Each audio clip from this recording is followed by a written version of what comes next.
Okay. It's like every single intro I do the same thing, but let's recap where we left off last time. Because that helps me focus on what the next thing is. I think where we left off was that we've refactored some of our code to use ETS, which is like something that like, it's just a faster memory storage that is built into Erlang ETS. It was very interesting to learn about it, and it's good that they introduced it. It's just not something I really need to use, but it's just some sort of like data store that is built into Elixir, which is really interesting. So you create like a table, and then you get a reference, and then you just, or you can name it. You can name the table so you can like use it across your app, and then you just insert data into it, and it's like a memory. It's an in-memory storage. It's a built-in term storage. So yeah. So I think we've done a lot of things actually the last stream, because if I look at the commits, we fixed the fact that if a queue crashes, we now make sure that we don't crash our manager, and we've improved the speed of it, even though we didn't even know if it was necessary. We introduced dynamic supervisors, which was a very interesting concept, which solves a lot of the use cases that you have to then manually build. Which is the fact that if one of the queues crashes, you know, that you want to keep it up. And so we now have a manager and dynamic supervisor start at the same time that kind of depend on one another, which is a very interesting concept too. It's making sure that our strategy is like, needs to change.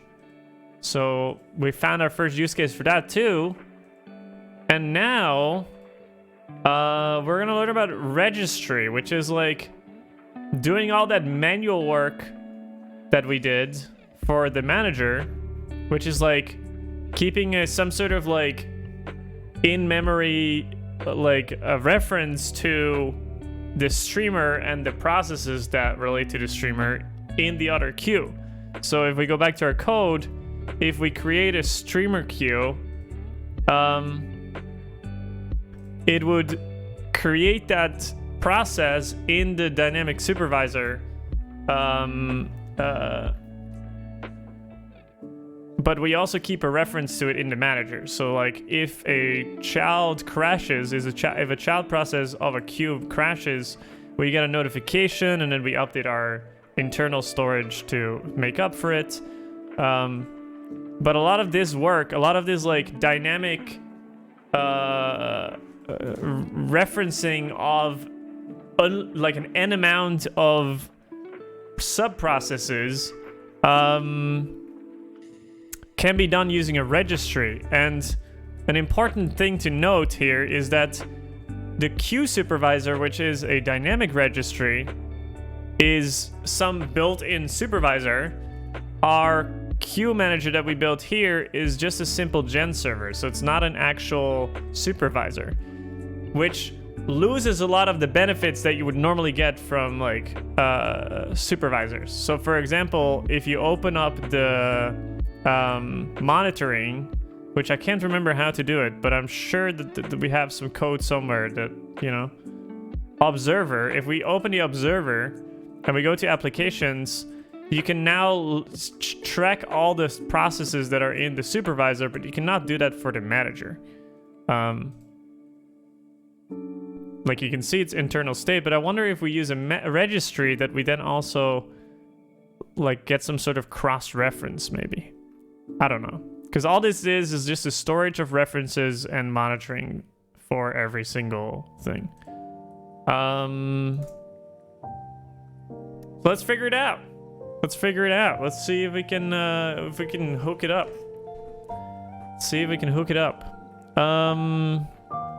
So let's read a bit about registry. Let's see if there is actually something already part of the guide, because that's what we're doing. We're following the Getting Started guide, which is very good. But I don't think they're talking about registries. I think they're just like referencing it. Registry.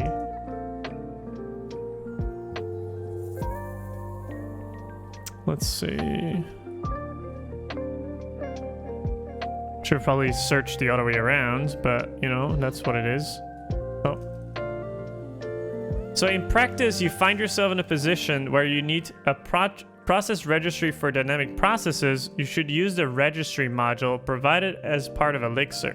It provides the functionality similar to what we built using a GenServer plus ETS, while also being able to perform writes and reads concurrently. So instead of like building this registry ourselves, which we call the manager, we can just use the registry. So I think we might do a refactor here, or maybe even just create it as a new like module, because I'm not sure if the convention is also to name things registry. That I don't know. And then they show here that they've released this. I'm not sure what version of Elixir we're on. So let's see. Maybe we need to recompile this. I should have done this beforehand. 1.10. Okay, beautiful. That's fine. Then we're good. We have registry access. Let's see. Broadly speaking, the registry is a local, decentralized, scalable key value process storage. And let's break this into parts. Local, because keys and values are only accessible to the current node. Opposite to distributed. Okay. I'm not sure if that will work for us. But for the time being, it will. But maybe later on it won't. We'll have to see. We'll have to see. Decentralized because there's no single entity responsible for managing the registry, and scalable because performance scales linearly with the addition of more cores upon partitioning.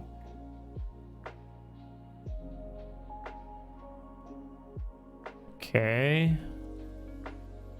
This confuses me. So like you can have a single registry on a single machine with a crap ton of cores rather than having the distributed logic to like have the registry. We'll see, you know?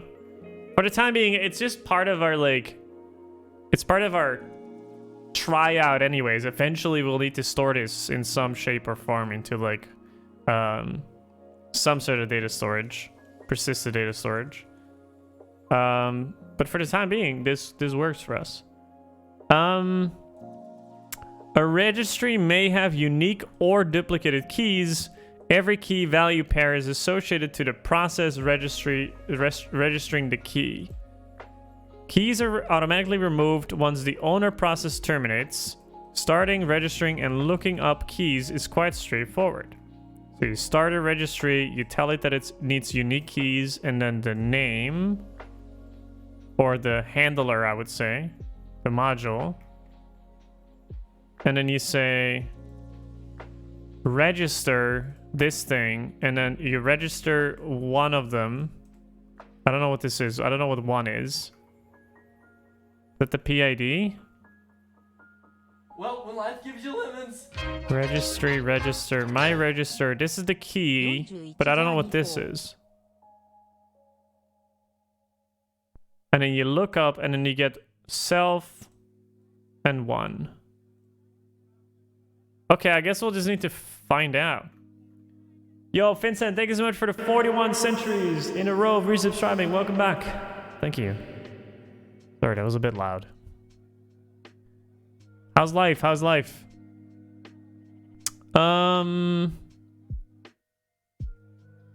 Let's see. So this is pretty much the same. A local, decentralized, scalable key value process store. It allows for developers to look at one or more processes with a given key. If the registry has unique keys, a key points to 0 or 1 processes. If the registry allows duplicate keys, a single key may point to any number of processes. In both cases, different keys could identify the same process. Cool. Each entry in the registry is associated to the process that has registered the key. Each entry in the registry is associated to the process that has registered the key. If the process crashes, the keys associated to the process are automatically removed. Who would do that? So in this case, if I start link inside of the inside of the IX process, if the IX process crashes, the registry is automatically killed and wiped of those like additions. So I can start it somewhere else, but the person that adds to it, each entry is then associated to the process that managed it. That is interesting.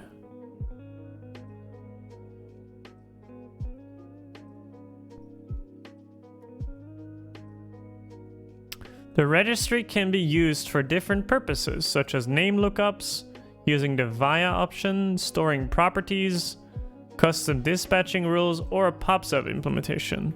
We explore some of the use cases below.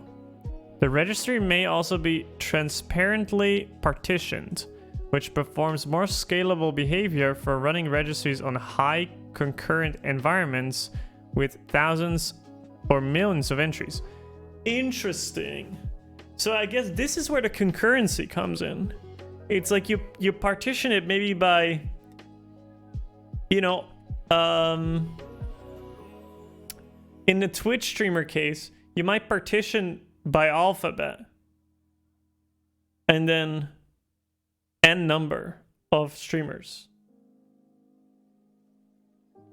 or like alphabet and alphabet, like first character, second character.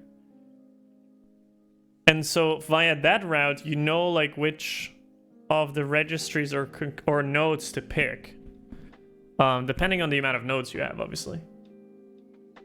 Interesting.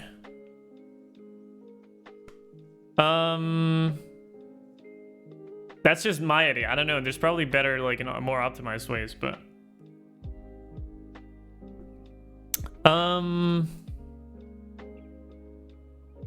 we're on 10. I don't know if it changed. Once the registry is started with a given name using registry start link, it can be used to register and access named processes using via registry key tuple. Registry start link. Okay. Name equals.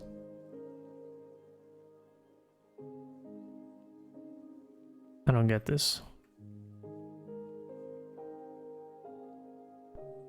Busy as fuck. As always, Vincent, as always. Quite surprised. Quite surprised that you're even here. But thank you so much for being such a long time support, Vincent. I found a lot of old videos. I'll be uploading them soon. Found like the old first look footage and everything. I don't really understand this yet, but okay, let's just continue reading. Maybe at some point it will. I don't know. This confuses me a bit. So we start an agent and we give it the name. This is the name of the registry. But oh, I see now. I see. No, I understand now. So GenServers can be started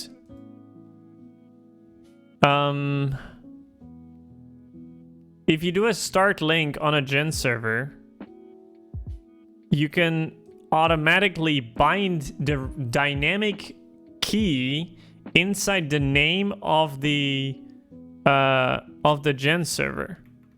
So, and by doing that, you just specify it as a tuple via registry, and then a tuple with the module of the registry. So like the name of this registry, the reference, the PID, the term, the whatever of the registry, and then the dynamic key. So this could be like the Twitch name, for example, in our case.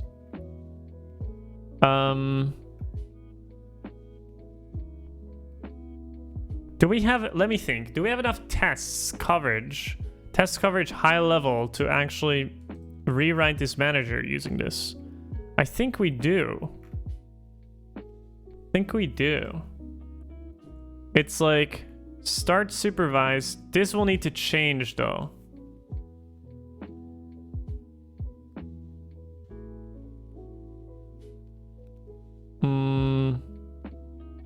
Yeah, this is a bit interesting. I don't know how people test this, because like we're testing the individual, individual manager,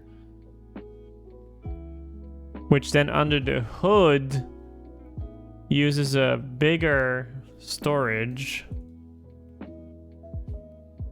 This one.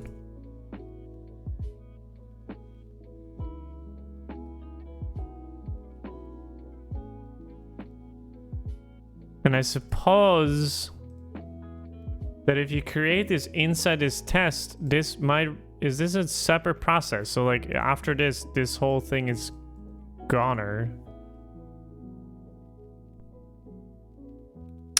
Let's just continue. In the previous example, we were not interested in associating a value to the process.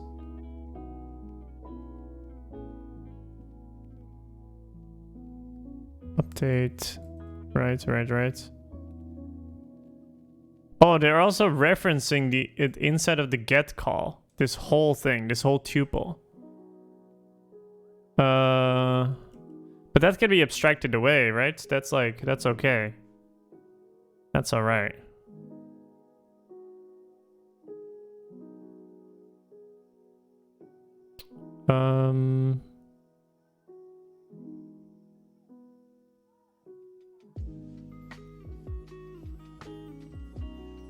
We start an agent. We're not interested in associating a value to the process. Lookup agent. You get self, but then nothing. But I don't understand, like, how can I get the process then? Because self is the process that spawned this whole thing. However, in some cases, it might be desired to associate a value to the process using the alternate via registry key value. I still don't understand.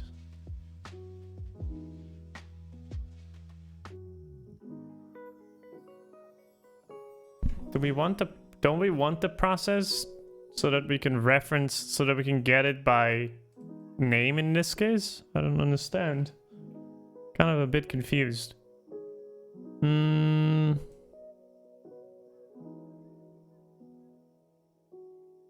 At this point, we would have been starting a registry using start link. Typically, the registry is started as part of a supervision 3. That makes sense, yeah. So registry, keys, unique, name is this thing. Okay, let's just do it. Let's just create a new module for now. Registry.ex. I thought we could just like refactor, but let's just start from a new thing first. Let's see what we're gonna do. It's the same interface, like client interface. Registry.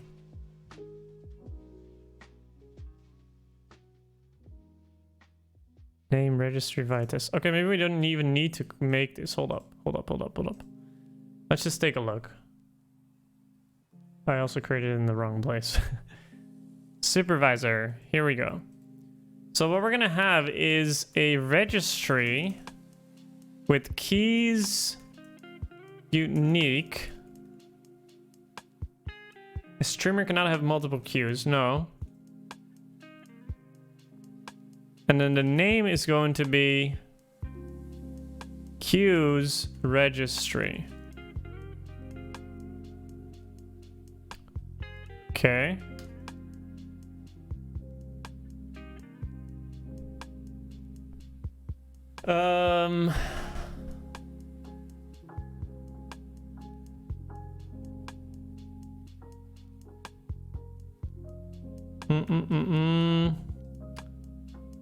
So this starts a registry with the name this.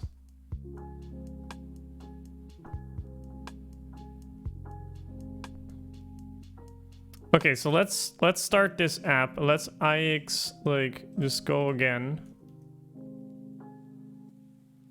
Mix. Yeah, let's see. So we now have a viewer game queues,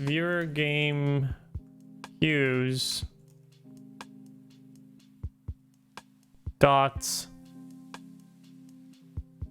registry test registry.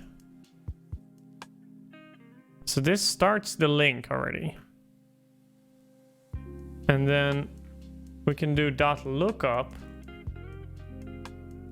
with the name of the registry and then the name of something Bob, and it gives me empty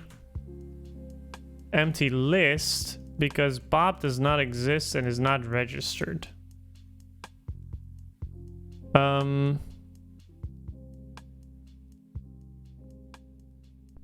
But then if we start an agent for the time being, just like for the sake of it,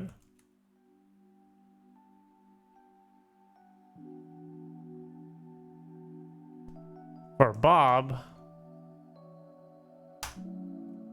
and we agents start link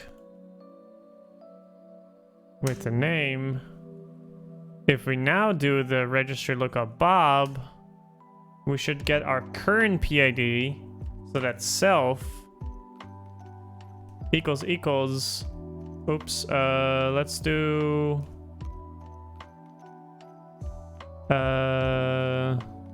PID something else equals, oh, let's do that here. PID nil, we can do nil, we can pattern match it with nil, equals this. So now we have PID, and then I think self equals PID. False. What is self? Oh, so the PID,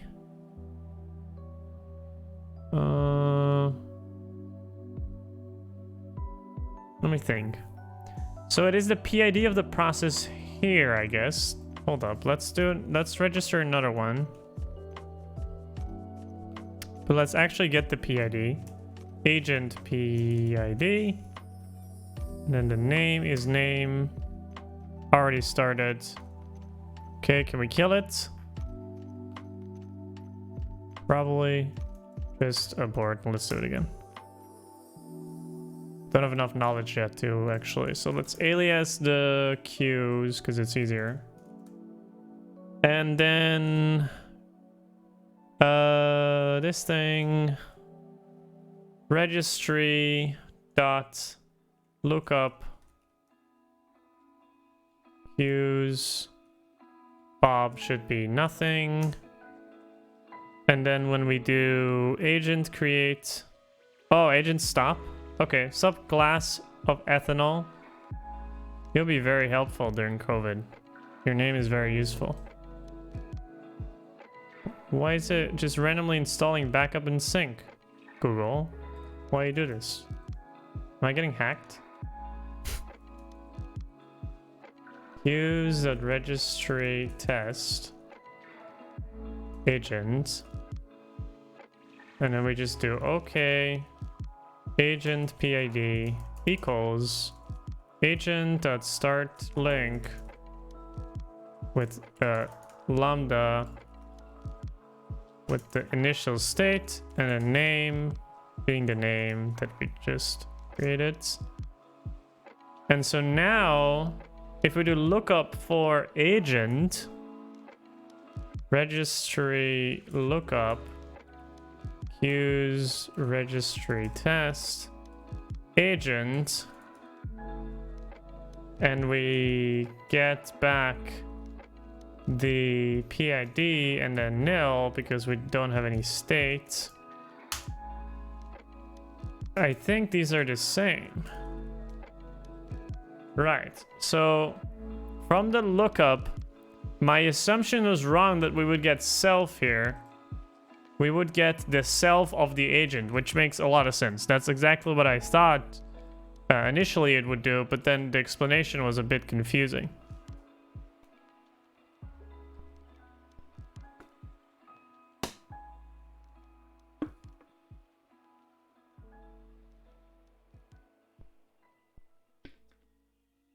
My name is a play on my on your real name? Oh, really? Wow. Is it Ethan? Probably Ethan.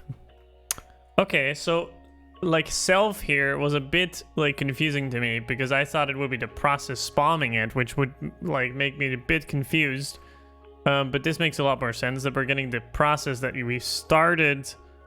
The process that we just started and registered makes a lot of sense. Only registers with unique keys can be used in VIA. If the name is already taken, the case-specific start link function will return error already started current PID.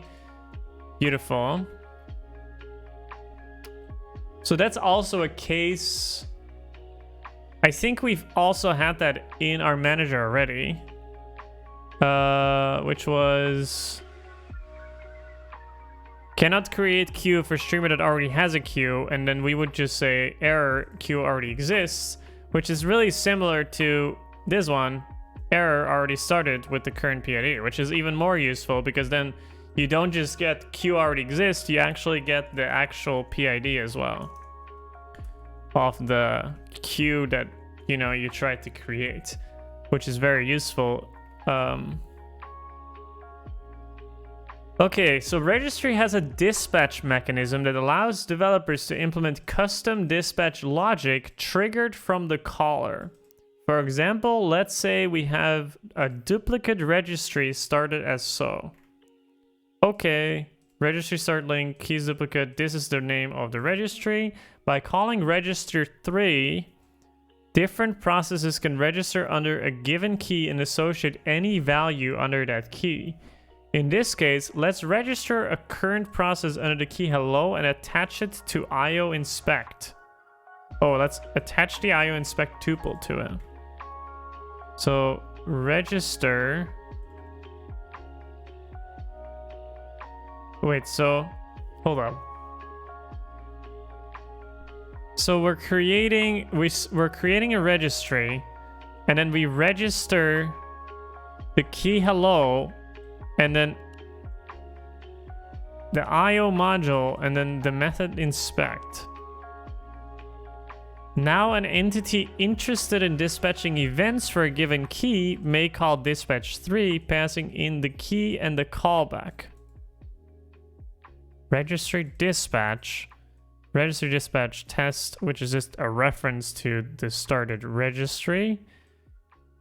Hello, which is the name of the key that we registered this thing for. And then a function which iterates over the entries that you get. And then you get back a PID module and function. Module function PID. And then apply. I've never actually seen apply. But it's kernel apply, which is probably just function. Like you give it. Right. So you give it a function. And then there's probably multiple. So like you can also do module and then the function name. Right. Most people somehow don't figure it out, so fair play. Where does the glass come from though? Don't tell me you're also from Glasgow or something. Like you just like combined everything that you know in life into one specific name. That would be great. That would be great though.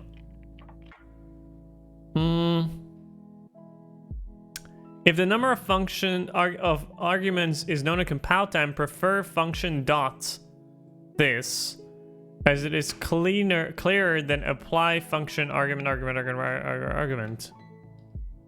Okay.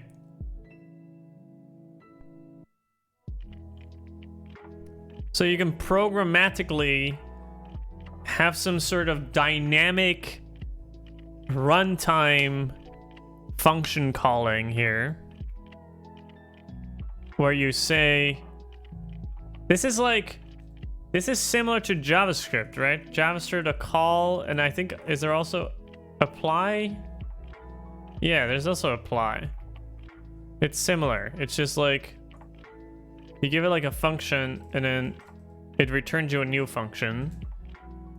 So this is slightly different.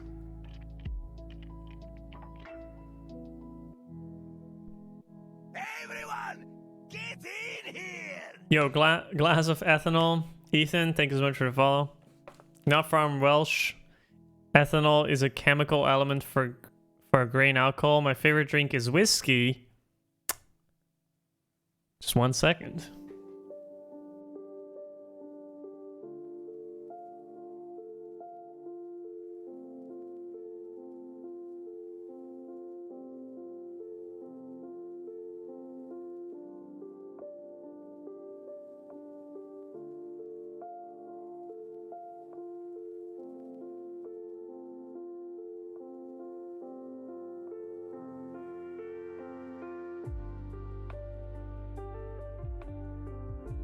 Got myself a couple drinks.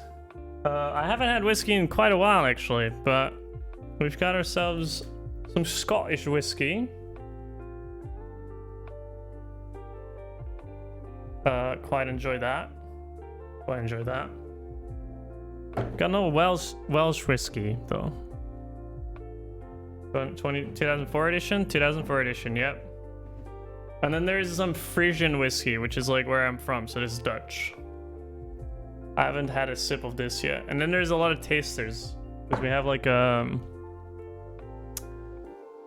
work we have like a whiskey club. It's nice.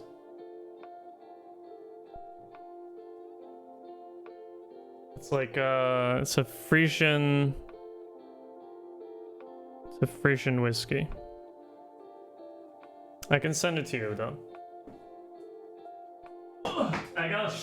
I got like a shit ton of tasters still, because last time we were doing a session, I was sick, or I wasn't there or something, I couldn't join. And so like I've got a shit ton of tasters now.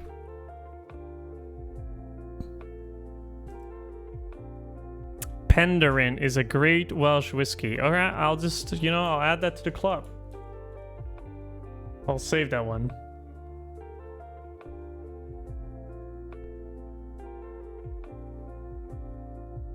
I'll just recommend it for the next time, for the next session, like make sure that we get some Welsh whiskey in. I turned 23 on June, the 12th of June, and I had a bottle of Penderyn Celtic, or Celtic. Is it Celtic or Celtic? I never know. Which was my first whiskey. I had an art bag for my parents. Celtic? Okay. Yeah. For my parents, and had some other whiskey for my girlfriend's mother and sister. Jesus Christ. You must have had a great night. That's crazy.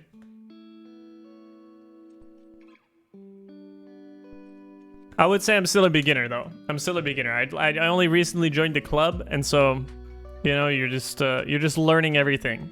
In the beginning, I feel like everything just almost tastes the same. It's just a crap ton of alcohol, but at some point, there is quite a bit of difference. Especially in the tasters too, you start to like really get a sense of it, but like I cannot actually name what's in it, like I cannot actually tell like what would make it. But fan of Jack Daniels? Nah.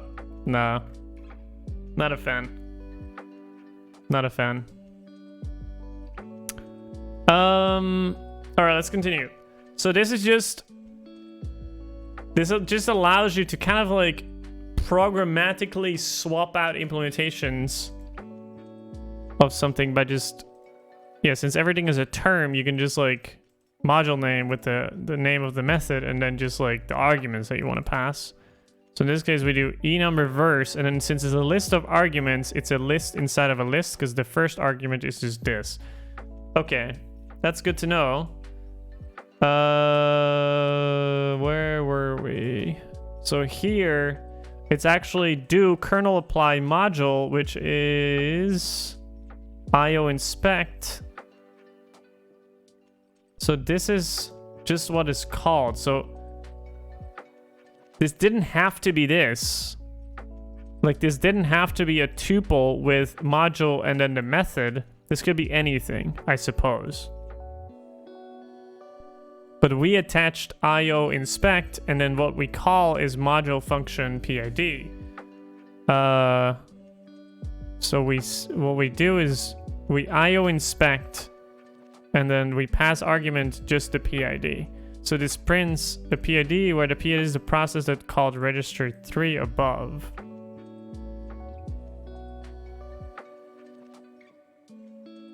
I still don't understand.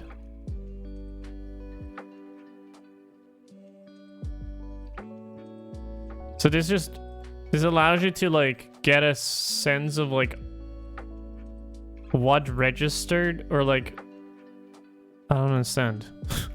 When is this useful? Dispatching happens in the process that calls dispatch either serially or concurrently in the case of multiple partitions.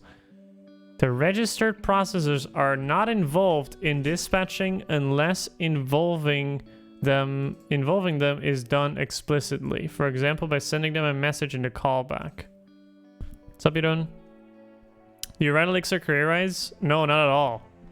That's why I'm so interested in it. Would love to. Would love to. But there's still a lot to learn before I would say like I'm kind of somewhat provisioned with it. There's still a lot to learn.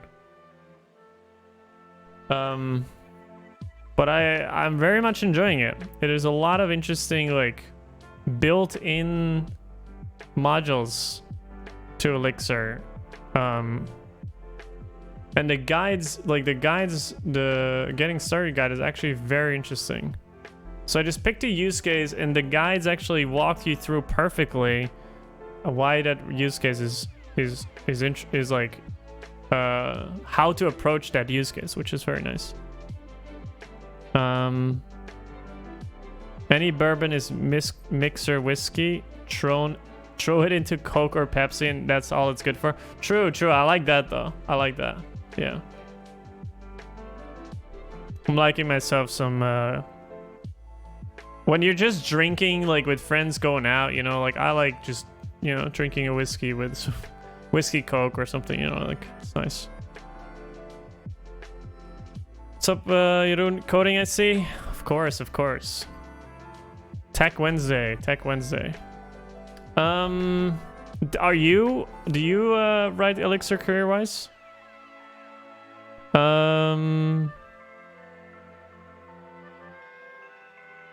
The registered processes are not involved in dispatching unless involving them is done explicitly. The registered processes are not involved in dispatching unless involving them explicitly. Okay, sure. Furthermore, if there is a failure when dispatching due to bad registration, dispatching will always fail and the register process will not be notified. Therefore, let's make sure we at least rep and report those errors.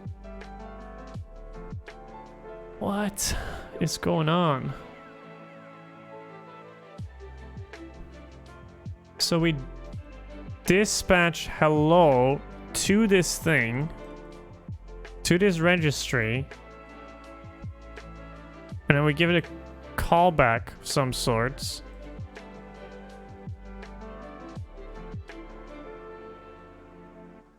Oh, I understand now. Shit, I just didn't realize this was dispatch. It's just an event, like an event listener. You just register this. If somebody calls this, like dispatches this event, or dispatches this message, or this like tag, or this name, you know, you get this back. I just don't know what this is yet, but all the calls to it, I don't know. Oh, this is the value. No, I still don't understand. I still don't understand when you do this. Ugh. Got my first COVID shot. Oh, okay. Well, man, your arm is gonna hurt.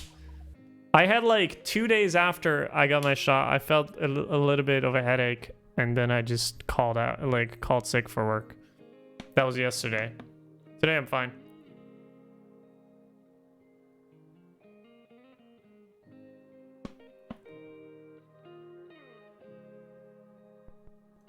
I dropped out of my PhD and ended up working at a blue-collar job, shoveling coal and working at a coke oven. Holy shit, wait, that looks fucking insane. What are you doing in a programming stream? God damn. Most of the people that like are interested somewhat in Elixir, they just like join in, and then they just tell me how shit's done, you know?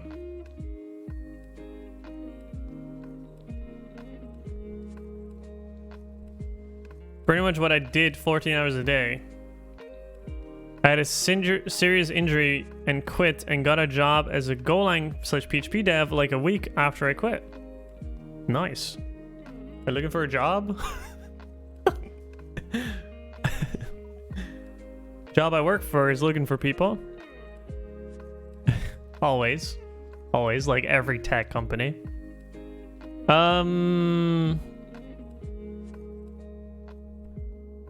That's nice though. That's good. It's good. It's a good switch of careers. Can't believe he just like could get into it so quickly.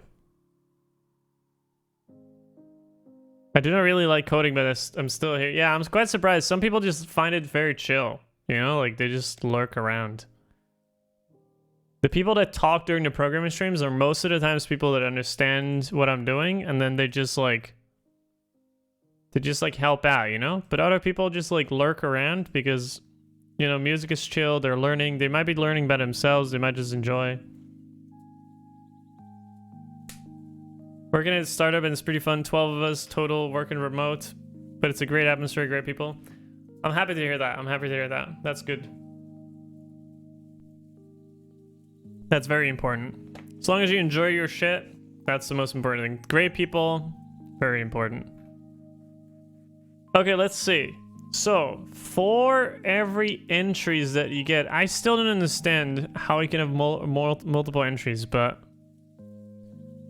I'm still not 100% sure how this works, but okay. Let's just say that there are multiple entries. Somehow. We try to apply the module, but it can fail, and then we just log it. You could also replace the whole apply system by explicitly sending messages. That's the example we will see next. Using as pub/sub. Registries can also be used to implement a local, non-distributed, scalable pub/sub by relying on the dispatch3 function, similarly to the previous section. In this case, however, we'll be sending messages to the associated process instead of invoking a given module function. In this example, we will set the number of partitions to the number of schedulers online, which will make the registry more performant on highly concurrent environments. So we create a registry, we tell it duplicate keys is fine, we give it the name registry pub/sub test, and then we tell it partitions use the system schedulers online, which I'm really curious about what that does, because I don't know what schedulers are, but schedulers Returns the number of schedules online in the VM. Okay. Elixir schedulers.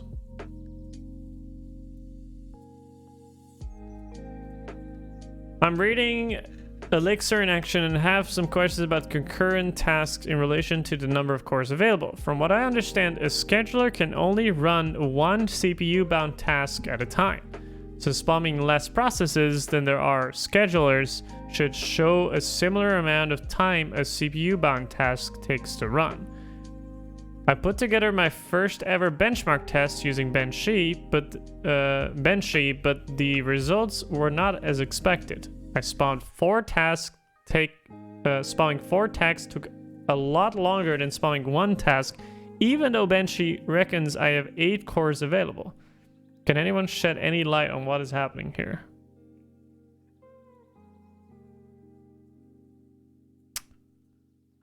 From what I understand, a scheduler can only run one CPU-bound task at a time.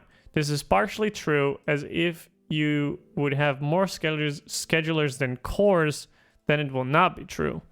In general, one CPU cannot run more than one task at a time. So you can think of schedulers as virtual CPUs. I would expect that spamming tasks which run CPU bound to take roughly T time until the number of tasks spammed increases above the number of schedulers available. You forgot about scheduling and cache locality. Each process will have n reductions, virtual CPU units, assigned, and when it uses them, or we'll call receive, will be exempted and other process will take its place. The problem there is that all data in this process is currently using need to be cached. All registers need to be saved somewhere. Beam is register-based VM. This is not negligible. Oh god, I can't pronounce that. I know what it means though.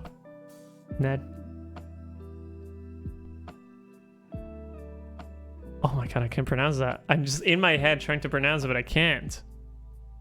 Of work, what needs to be done. Another thing you have forgot is Amdahl's law, which means that the possible speed up depends on the joining operation. Jesus. What do you do career-wise, if you don't mind me asking? Me? Alright, I'm gonna head out. Girlfriend wants to chill and go for a drive, so I'll catch you all again. I'm sure to watch next stream. Yo, Ethan, thanks so much for hanging out. Enjoy, have a good time with your girlfriend. Girlfriends are more important.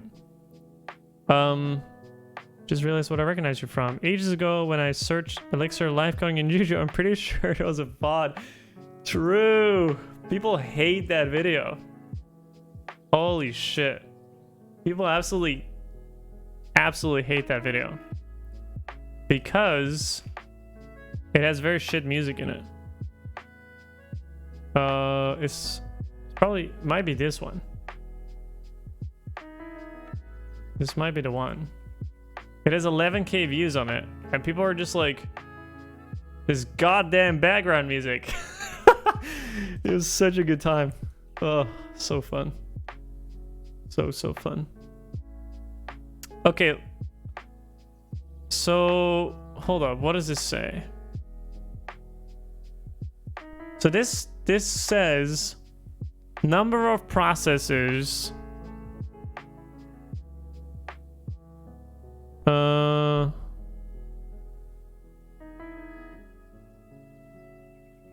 The actual speed up. I don't know how to read this. Given the theoretical speed up in latency of execution of a task at a fixed workload that can be expected at a system whose resources are improved.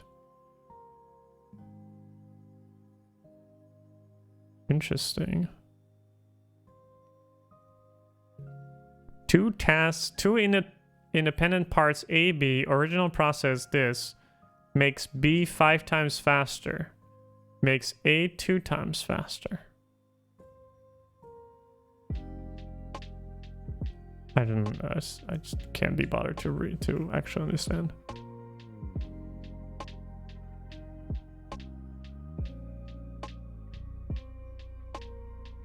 Another thing is that it also highly depends on what your machine is doing in the meantime, as Beam does not own CPUs, so the underlying host OS can do their own scheduling in the meantime.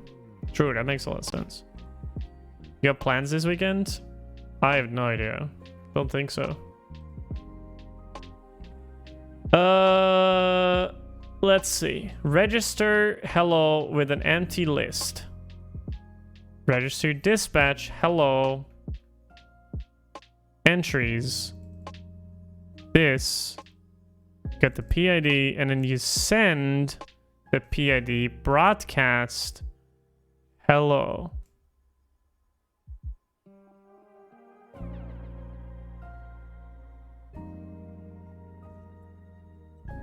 So this is, I think, Erlang's messaging system that we've seen before.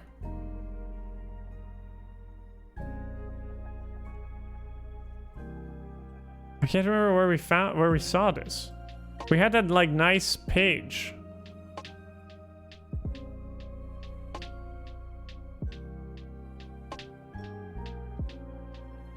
Message passing. Ping 0 pong PID. Ping n pong PID. Receive. So when you have a receive block in Erlang, and then you pattern match it with pong, we do this. And then we have ping. And then when ping is 0, ping finished. And then we have pong. And then we do finished. Or ping with the ping PID. Oh, this is spamming. Sends a message to the given destination and returns the message. Dest may be a remote or local PID, a local port, a local registered name, or a tuple in the form of registered name node for a registered name at another node. So I can send myself hello, and then you get hello back because IX does that. I'm considering switching some things up in my living room if you're interested in helping. Yeah, let's chat about it. Let's see.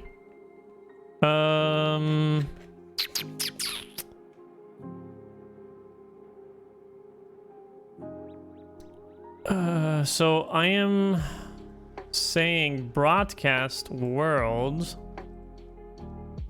In the example above, we're broadcasting the message broadcast world to all processes registered under the topic, or the key as we call it until now. Hello. The third argument in register is a value associated to the current process. Well, in the previous section we used it when dispatching. In this particular example, we're not interested in it, so we set it to an empty list. You could store more meaningful value if necessary. Yeah, I don't really understand that yet. And then there's registrations. Looking up, dispatching, and registering are efficient and immediate at the cost of delayed unsubscription. Looking up, dispatching, and registering are efficient and immediate at the cost of delayed unsubscription. For example, if a process crashes, its keys are automatically removed from the registry, but the change may not propagate immediately. This means certain operations may return processes that are already dead. When such may happen, it will be explicitly stated in the function documentation. However, keep in mind that those cases are typically not an issue.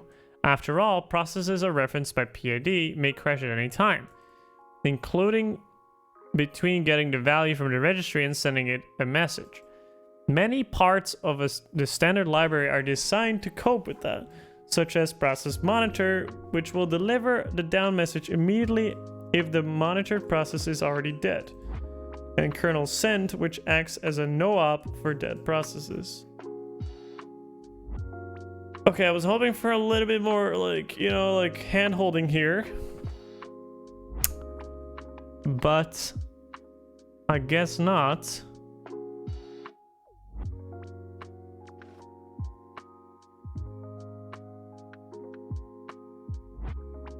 But I think this is the important bit. Register via, and then Elixir.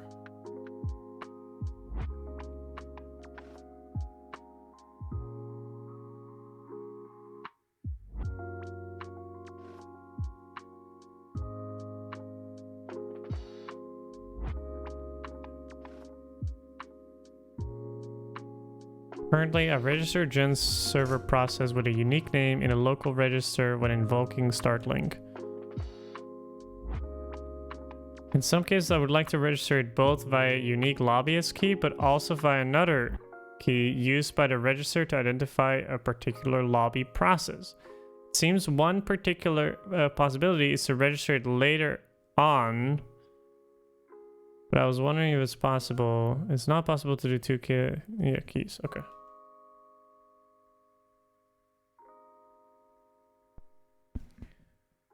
It's mostly, I think the white closet might fit where my desk is, and then switching some stuff around if it does work.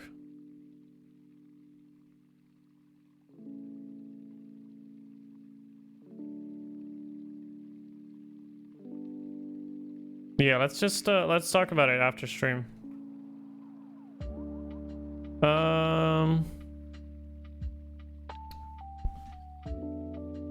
Worker boss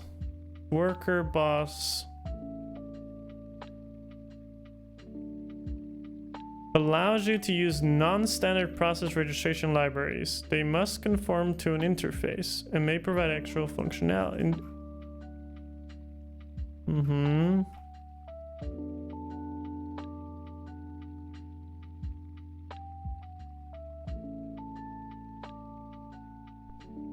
Start link via name.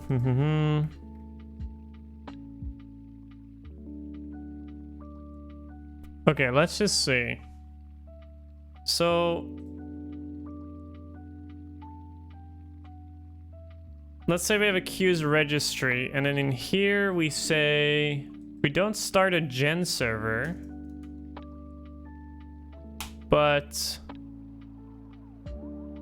what is his server name again?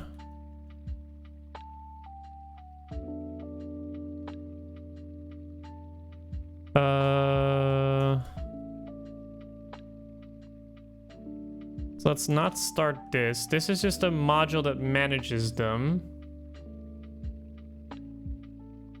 And then we say queues registry dot start link. No, this is already started. So when we get rid of this, when we get a queue, we want to look up the queues. So registry.lookup, and then we say queues dot registry, and then what do we need to pass it? The key. So in this case, the streamer. And then we don't take the server anymore, I think, because we're now just using the registry.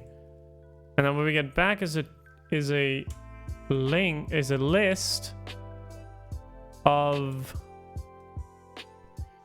lookup is a list with the first thing being the PID and then something else, which I don't know that is.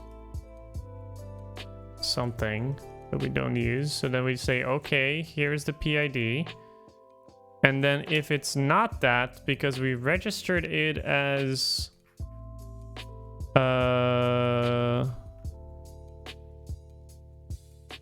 we get this. But that's only when the start link is done. So when it cannot find it, we get error back. Makes sense. Maybe we should do this. But let's just keep it like adherent to the actual interface. And then when we create a queue, what we need to do is registry.register. Or actually more like this. So like we do what we do here. Create.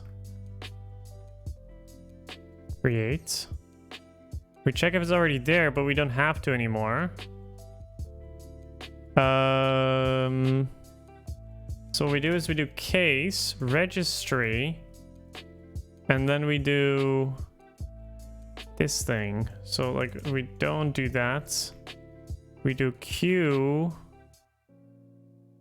queues.queue dot start link.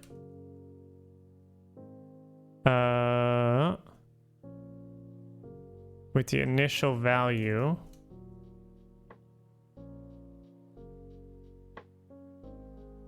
But we also need options. Because we need the name.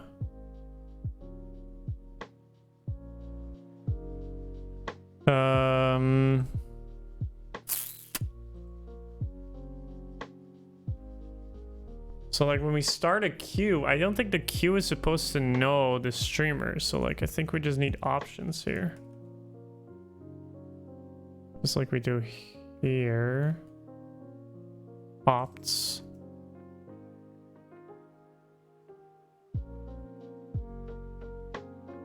And then we just pass that on. This is a bit weird now.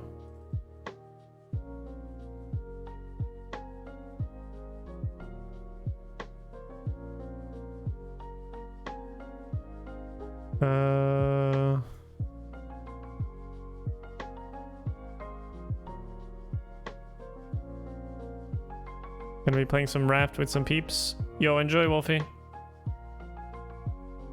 No worries, no worries. Enjoy your lurk. Or have a good night. Time for me some early sleep. Yo, catch you later, Yurun. Thank you so much for hanging out. Always nice to see you. Okay, we need to pass it options. So that's a change in interface, but let's just say you always need to pass this.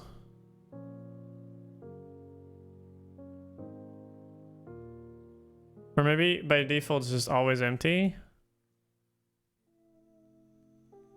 Maybe not.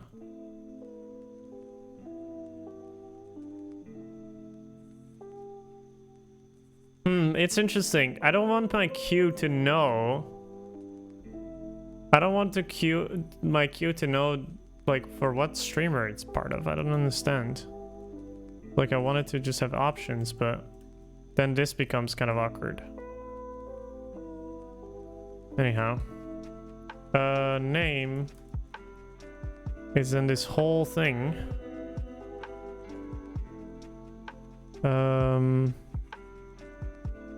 Which is here is the streamer name. And here is queues.registry. And then this is the value. Which we don't have. So I guess we skip it. I don't know if that's possible. So we say queue start link. And then we pass it the name, the initial state, and then the name.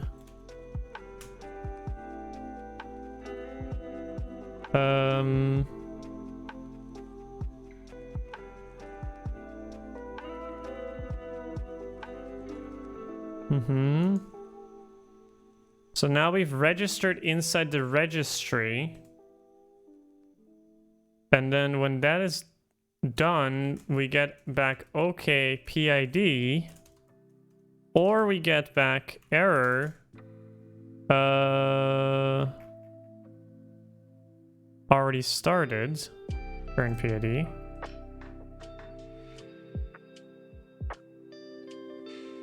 So in theory, when you create, we could say that too, and I think that is what we did before. So let's just copy that. Error queue not found. Let's do the same. And then what do we return when it's normal? Reply OK with the queue. So I think here is where we actually start the queue.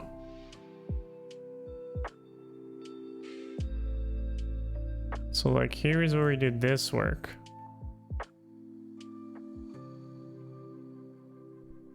But then, Registry with DynamicSupervisor. Yeah, let's just take a look at his work. Worker, start link hero, GenServer start link mods. Mods? Where does mod come from?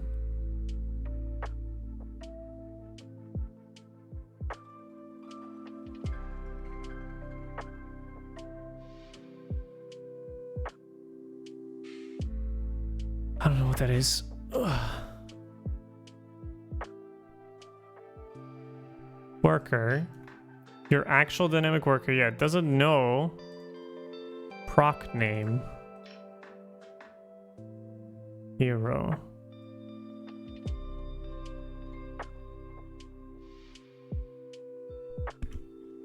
And then hero supervisor. Proc name. Via okay, sure. Name. Takes the hero name out of, it takes the name of the hero out of it. Sure. Yep.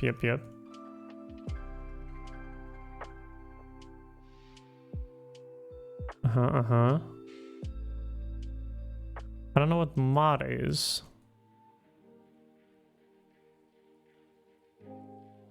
Module.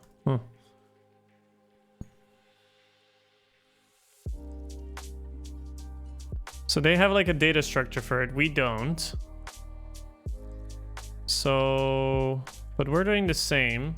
We're saying module with the hero. They're having the hero as the initial value. And then this.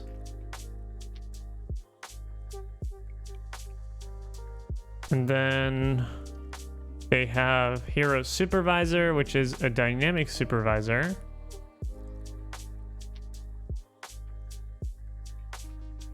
Ah, they turned this guy into a dynamic supervisor. Interesting. Let's see.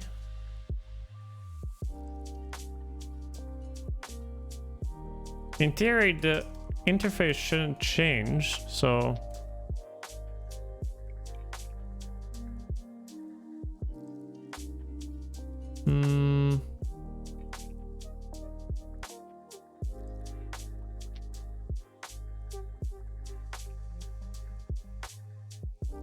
Shouldn't change much. So this is dynamic. So this is the queue manager, right? Because they have... Yeah, so our manager is supposed to be a dynamic supervisor. Our worker is a GenServer.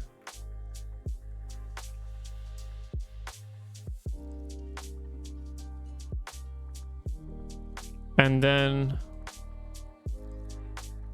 Wait, here's worker. Hero registry. Oh, a dynamic supervisor is also a registry?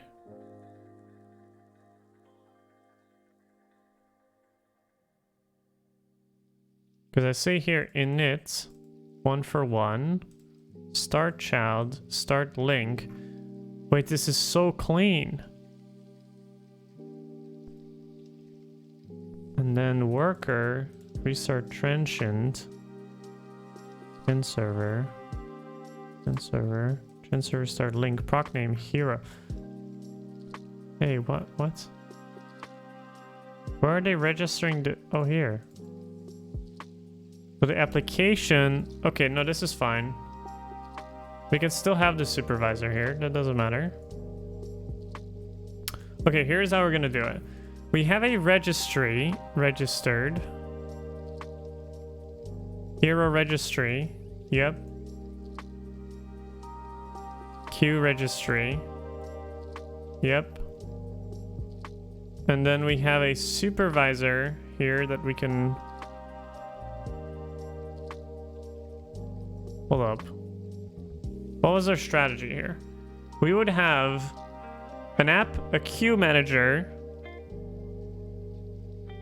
that manages the streamer that queues. So I don't think we need a supervisor to manage. We can just have the application manage both, but this is, I think, a little bit cleaner. So like for our concerned queues, we have these supervisors. Makes sense. So this is like application. So we register both. Awesome supervisor, but then he made a separate one, which is the manager in our case. Yeah, okay.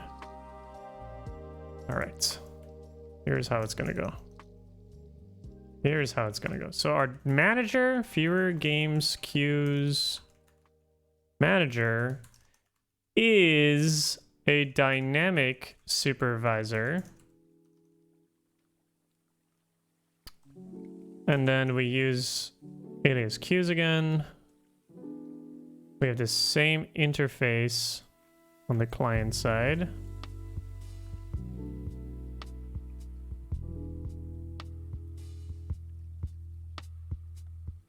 Yeah, but we also have start link,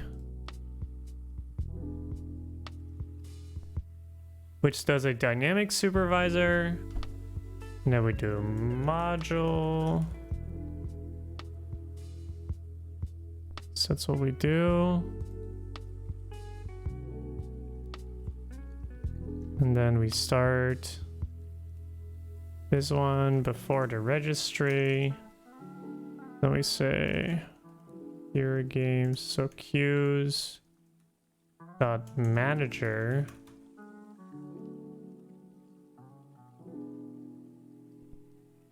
So maybe this is supposed to be queue manager, but yeah, you know, it's fine. And then empty array or empty list. Start child.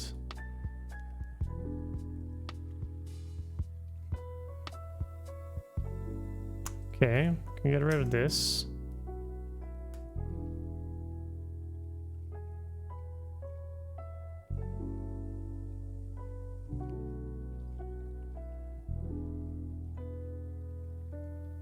What did we have before for this? Hold up.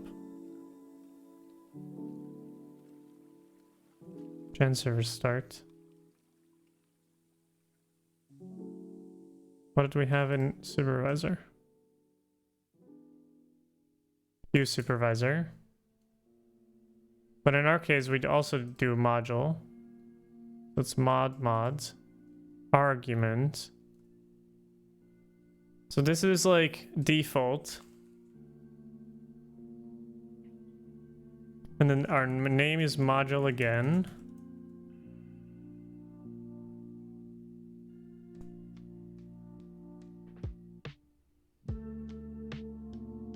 And then we have queue, which is PID streamer, I suppose.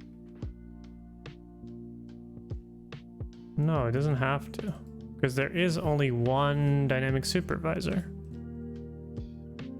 We don't need to reference that. We just know that we're gonna get it from...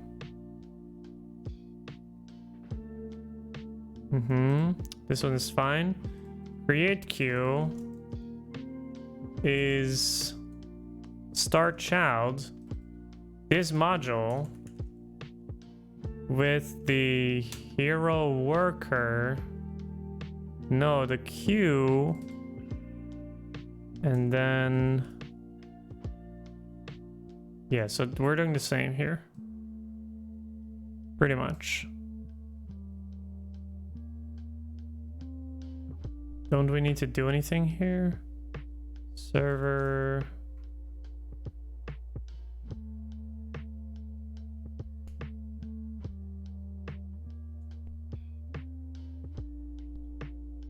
There's a lot of new stuff, but let's just see how it's gonna go. So we're saying if one of the queues die... This is the wrong file. Hold up.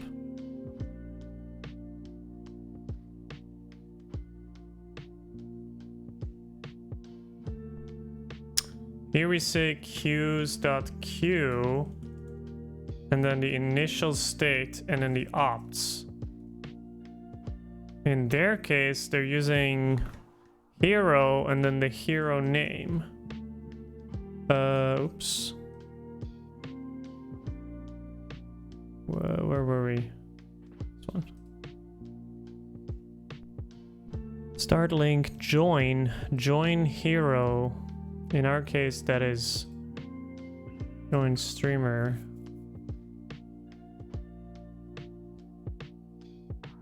But our queue doesn't care. Start child.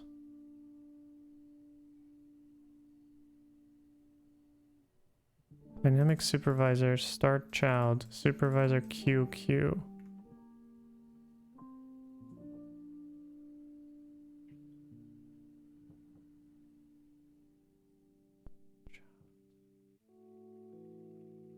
And then the references, and then we insert. That is, in theory, all we care about. But don't we have to tell it to use the registry?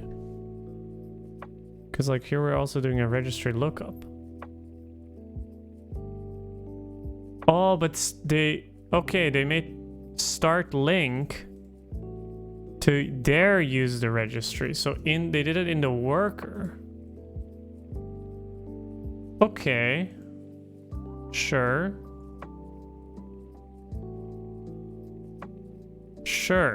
Okay. Yeah, let's do it.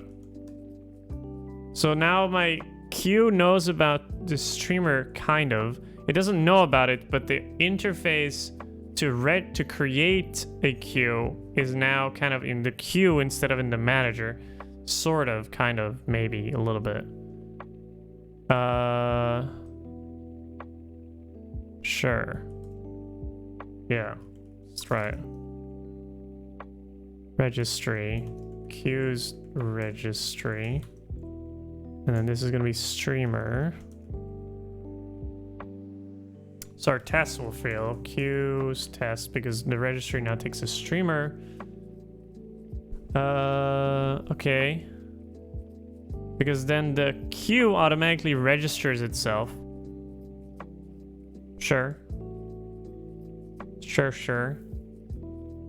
And then we don't need this. Start link hero passes one argument. What if we have multiple arguments?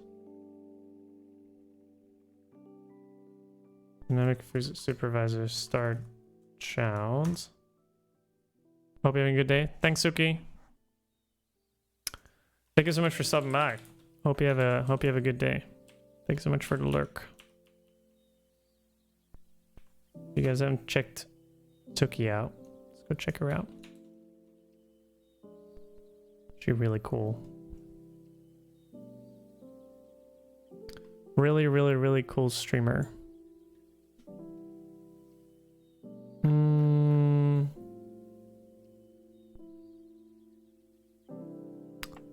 start child agent. I think this is just the first argument.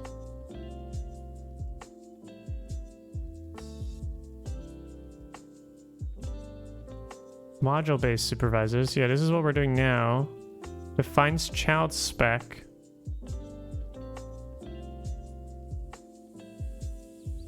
Huh?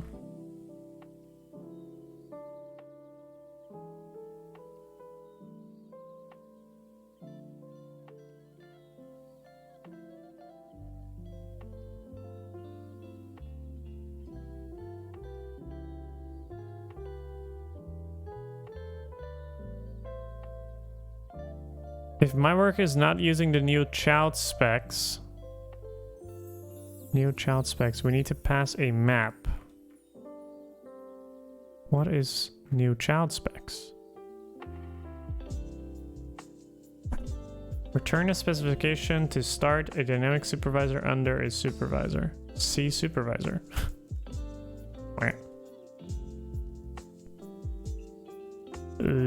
Child spec. Child specification. The child specification describes how the supervisor starts, shuts down, and restarts child processes. The child specification is a map containing up to 6 elements.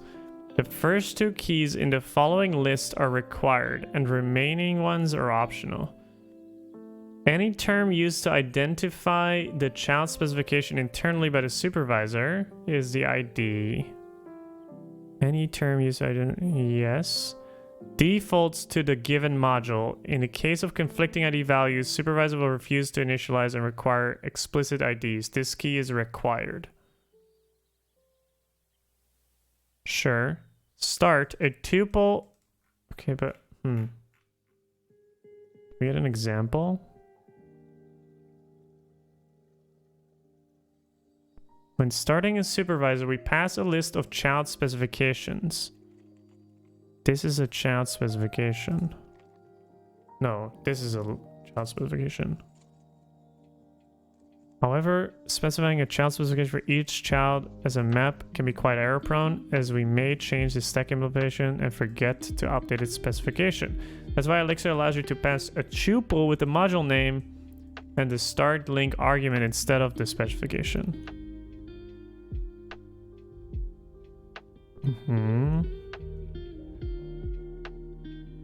Start link argument. Yeah, that's what we're doing. So this is the argument here in start link. So if I do something else, I can add like my initial value here, my initial, yeah, okay. All right. And we're joining only with the player name. So what I can do is I can initialize this already with Bob Ross. And then by default, if I create a queue, it would automatically have Bob Ross already in there. I think that's how it works. Cool. So we do case. We say, okay, we've created the, the queue. And then if it's okay, it's okay. Oh, this is nice and clean. I like it. If this gives us something okay in the queue, then we also do that. Do we just return this? No. Okay, queue. Or if it is error, already started PID, yeah. We don't do queue not found. We do managers test. What do we get? Queue already exists. Yeah, cool. Let's just make sure that that is compliant with the spec that we had. That is very simple. That removes a lot of the code. And now when we destroy a queue, all we need to do is we just need to stop the child process. So we do a lookup probably. Maybe we can just do stop.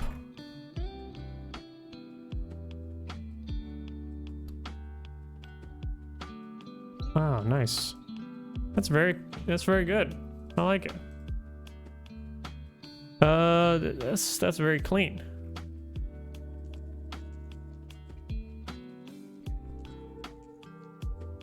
Destroy queue we didn't implement yet, but we also have init that we need to implement still. That's important. Server init.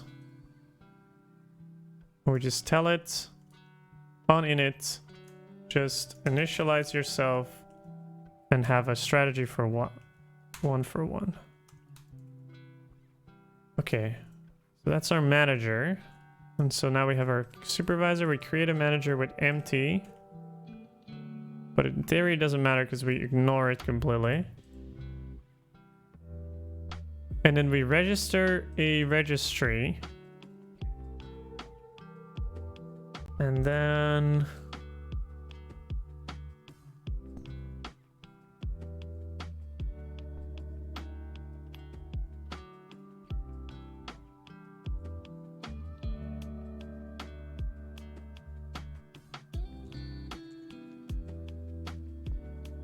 yeah, I don't know what this is here for. Like the same code.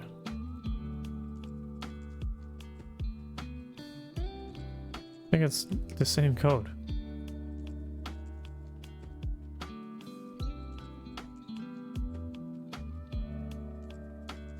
Supervisor manages your workers. Workers take a hero. In our case, it takes a streamer. We can do registry lookup. The PID, get OK PID or an error. Then destroy queue. Let's just say we only do manager, dynamic supervisor. Is there also like stop child?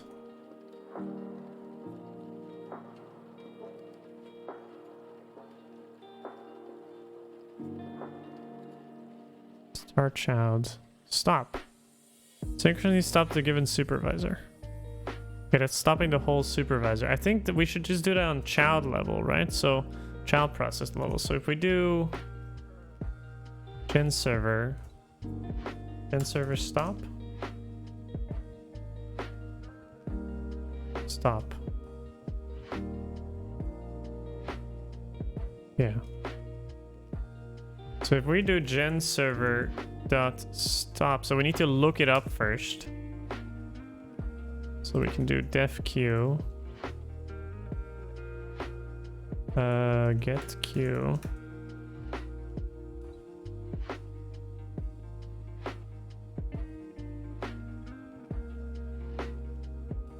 Can I do module? Or do I need to, can I just do get queue here? What did we do before?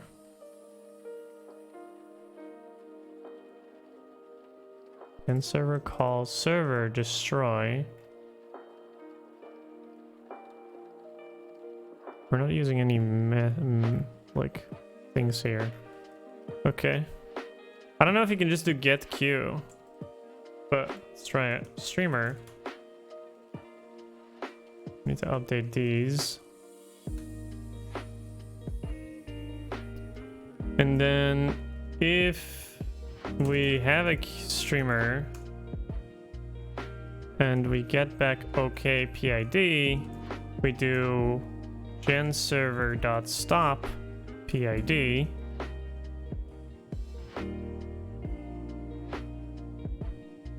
And then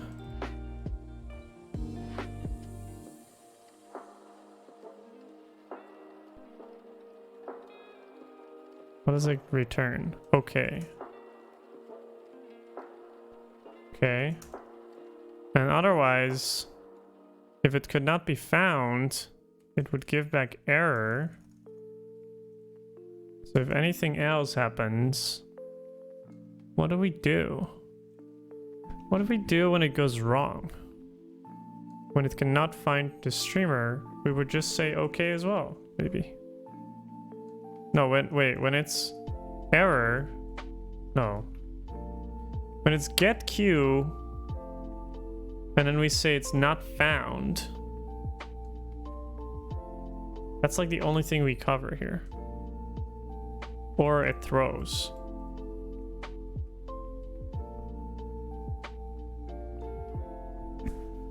So it's like registry, look up this thing, streamer, and then it gives us empty, it gives me error. So this is only error as well. And then we just say, okay. So in any case, this will be okay, except for when this is not okay. Seems a bit strange, but let's roll with it. Queue not found. I'm curious whether this will work.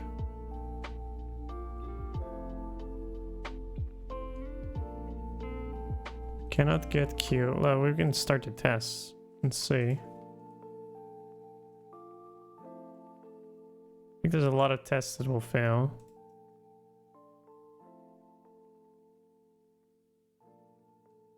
Unexpected do.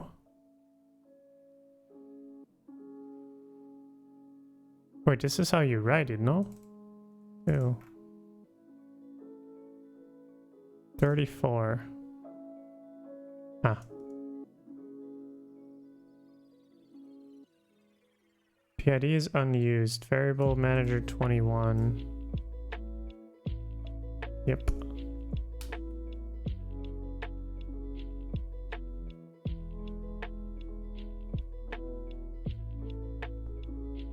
Could not start application view games application start. Failed to start child queue supervisor. Manager was given a child to a supervisor, but it does not exist. Queues manager. Manager, yeah, nice.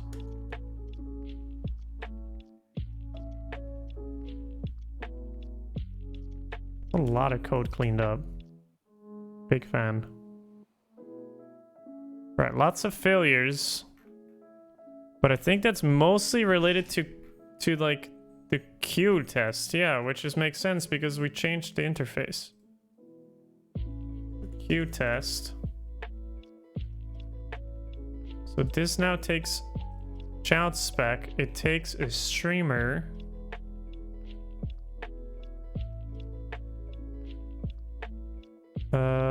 Yeah. Let's just...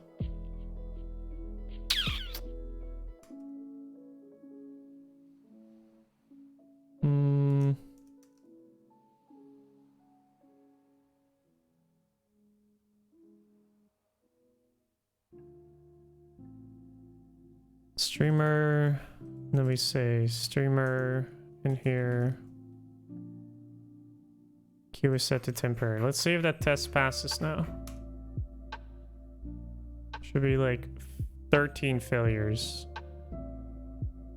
Nope. Streamer does not exist.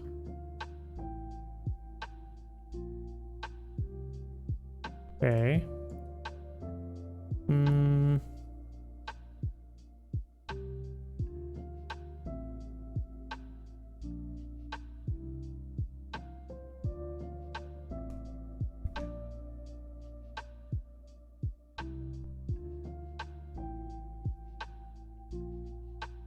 Still 14. Start at the top.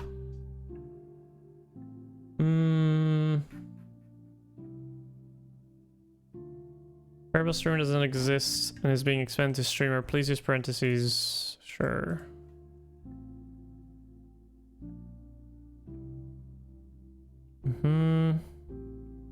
Test join.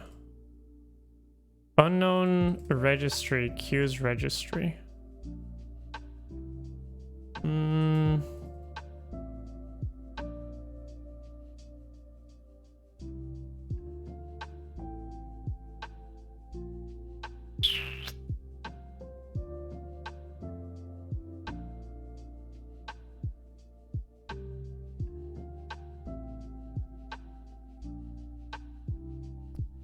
Yeah. Test registry Elixir. Test registry and DynamicSupervisor.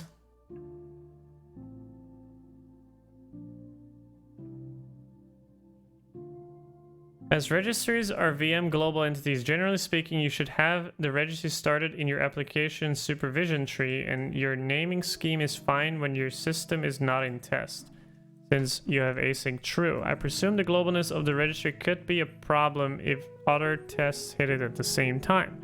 Turn async off, and your test should have exclusive access to the registry. Add an optional param to the registry key. You can give it an arbitrary name to the registry.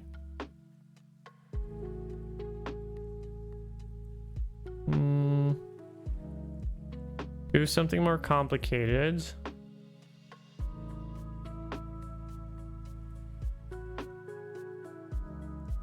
VM globalness of registries is what I conflict with async tests. That's just a fact of life.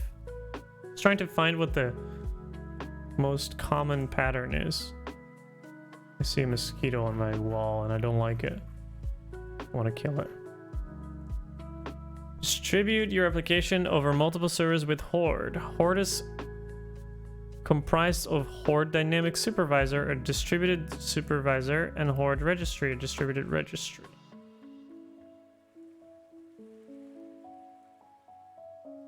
Delta implements a key value store using the concepts of Delta CRDTs and relies on Merkle map for efficient synchronization.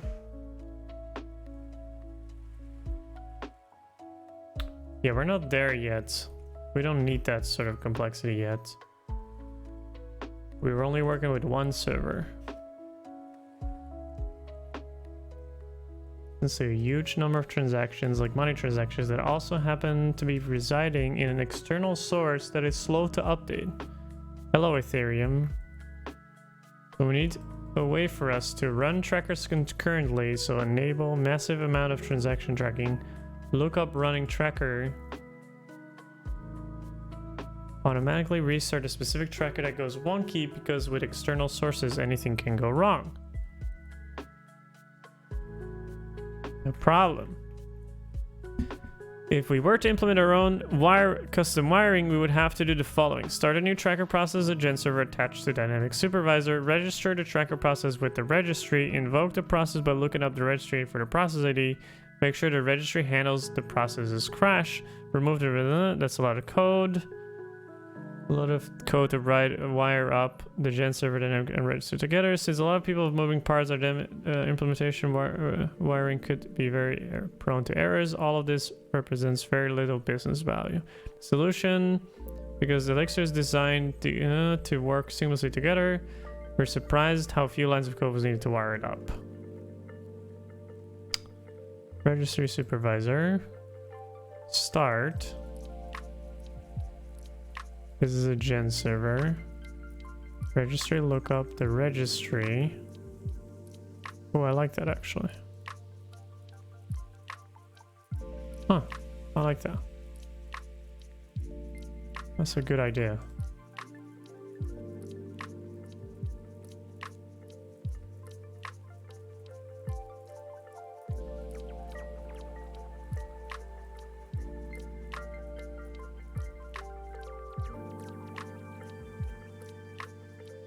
Is this the only place where it's used? I guess it is. So maybe it's not really needed.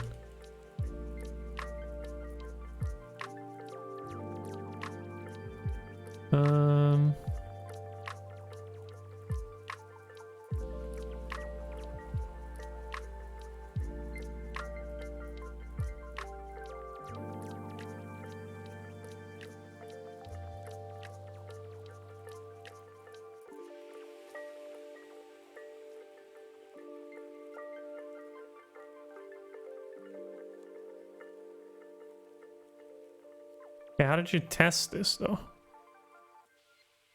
It's cool that you have it working, but like, where is the tests? That's like what I'm problematic. It's a bit problematic. Nice that you have it working, but the test is the problematic piece of the puzzle. Alright, they have a game platform.server. They have a registry, game registry. They register a game supervisor and a registry. We call it a manager, but maybe we should rename it to supervisor, but we already have a supervisor. They call this server.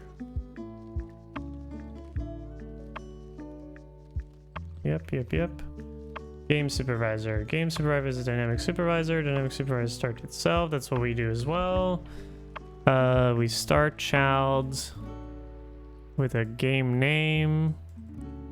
Call it game name. We give it a game and the game name. That's what we do as well.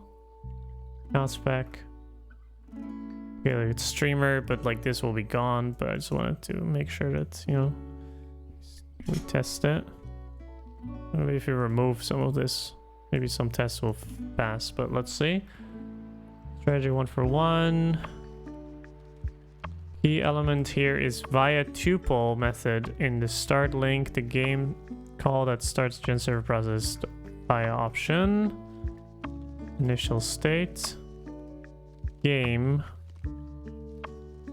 Via tuple.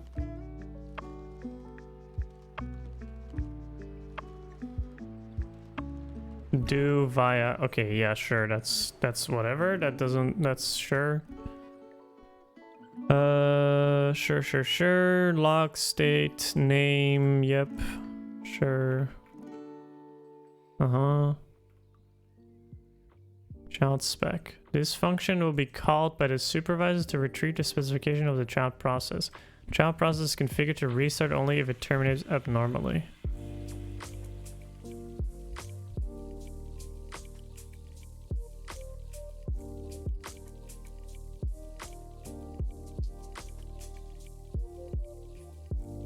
But we already have that specified in a different way here. Stop. Process name via tuple, GenServer stop. Oh, that's not a bad idea.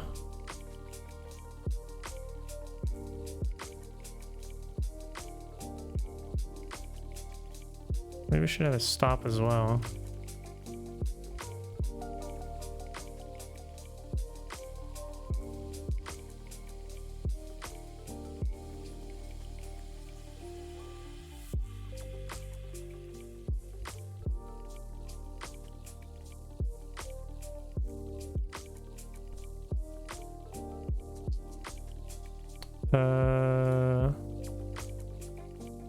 By tuple.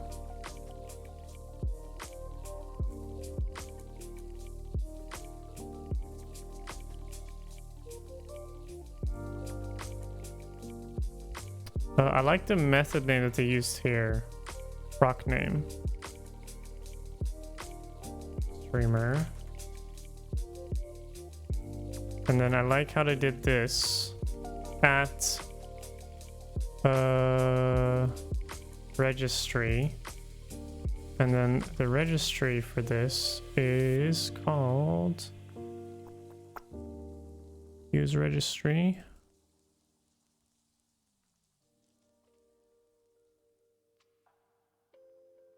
So we move this here. Proc name. Streamer. Same here. And then stop. We do proc name streamer. How did we get this streamer?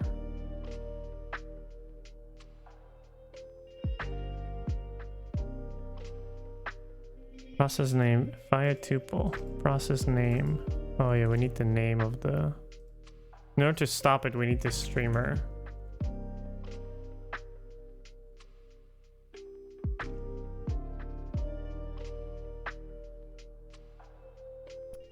Let's just leave this out for now, it's fine.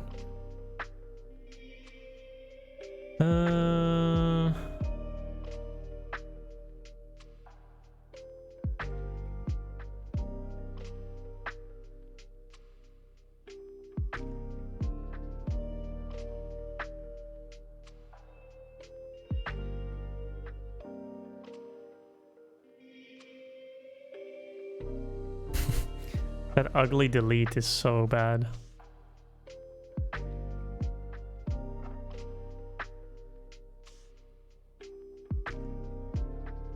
Where's the tests? Why does nobody write tests? So bad.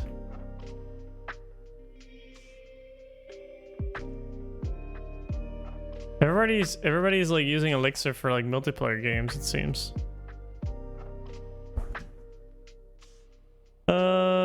Cool. Tests. No tests. Anybody tests?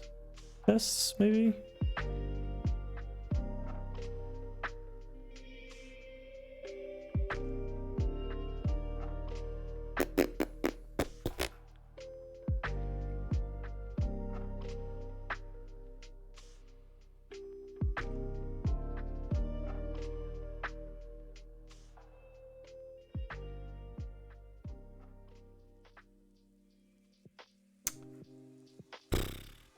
It's as if nobody in his docs write tests, you know?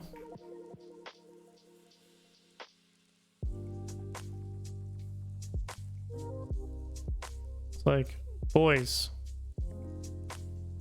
you know how it goes.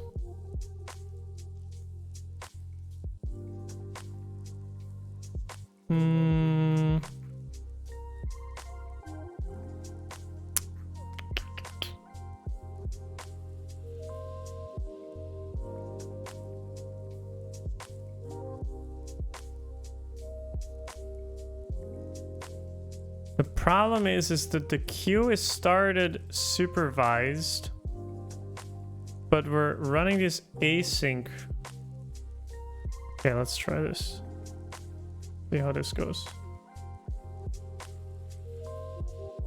Still 14 failures. Failed to start child with spec viewer games queues manager. Test cannot be queued when not created. Start supervised. Manager test. Start supervised. Manager. Start link default. Huh? Why should that be a problem?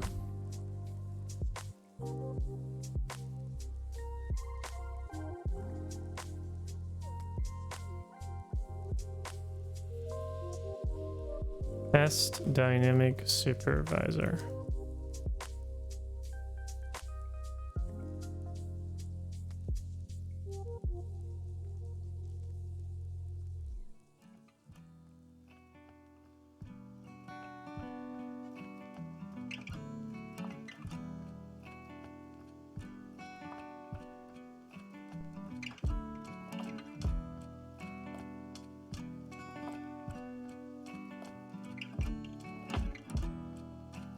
Okay, maybe we don't start this supervised. That doesn't make a lot of sense though.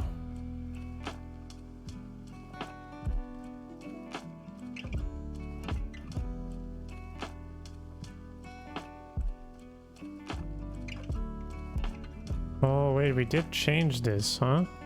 Maybe we don't need this anymore. Maybe we just need setup.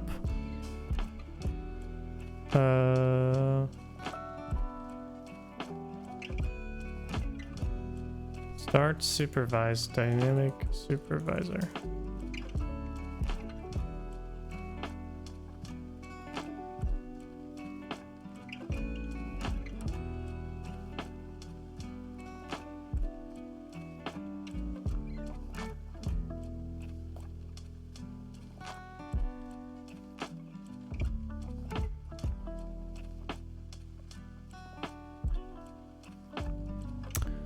Reader init person handle continue puts stop normal person.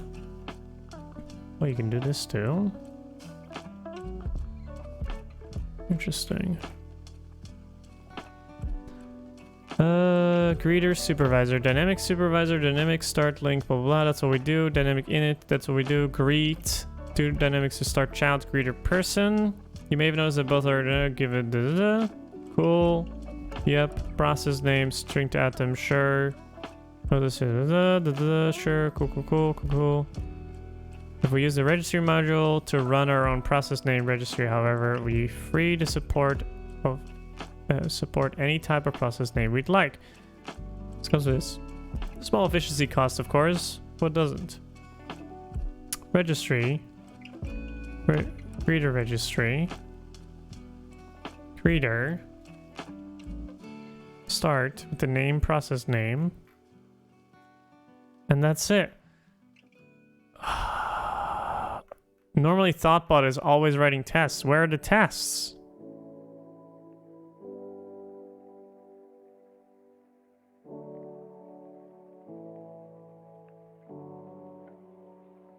App won't crash because it ran out of atoms, which is also pretty cool. So that's it for the super curious answer on an early mail list. Goes a bit more in depth as designing and performance consideration. Wow, this is the first Thoughtbot article that I don't see tests in.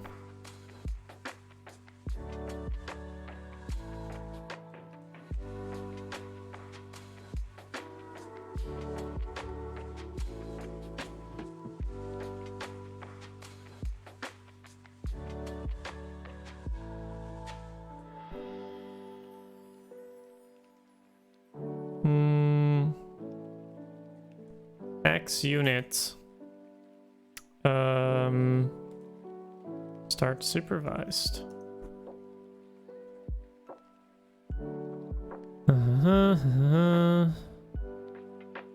Subcomplex may define text fixtures and run any initialization codes that might bring your system up to the known state. Setup. On exit, this is invoked once the test is done. Set up context. Context.test.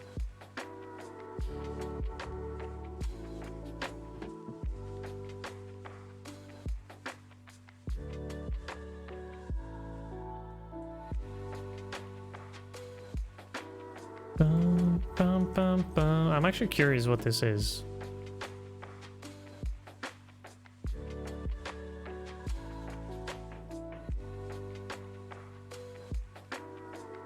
Is that just a test name like this?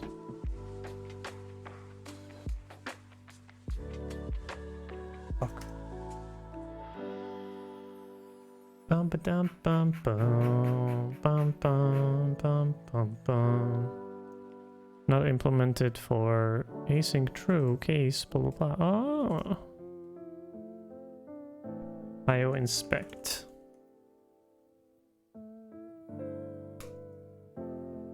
What is it? Why does they show it here though?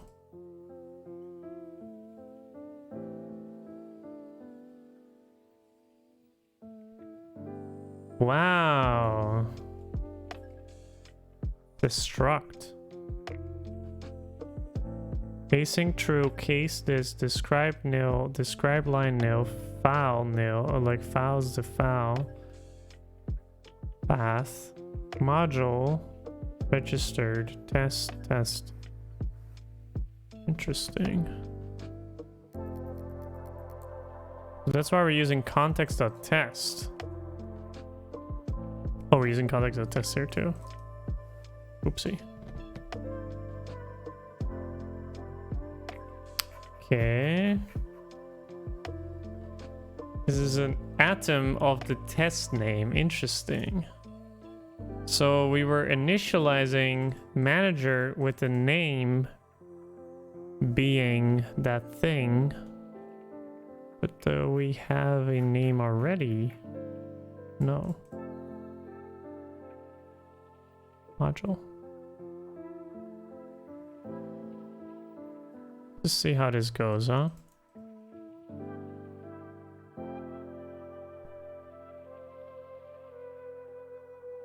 Still 14 failures. Failed to start child with the spec viewer game manager. Reason already started.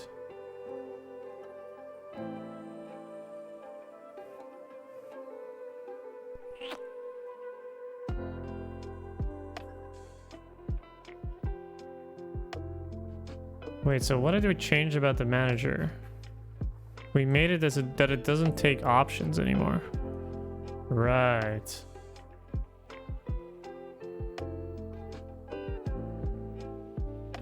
And now we just take a default.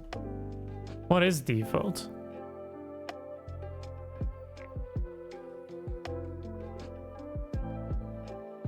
What is default?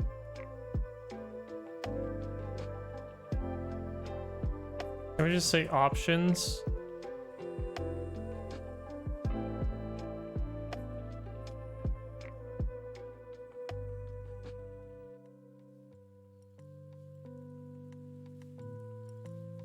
And then we can overwrite the name, maybe?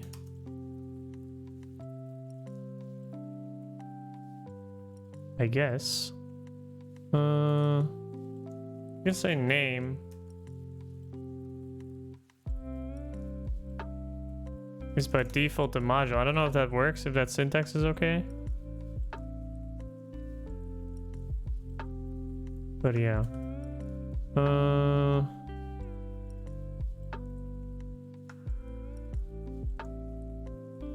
I don't think that syntax is okay. Or is it this way? No.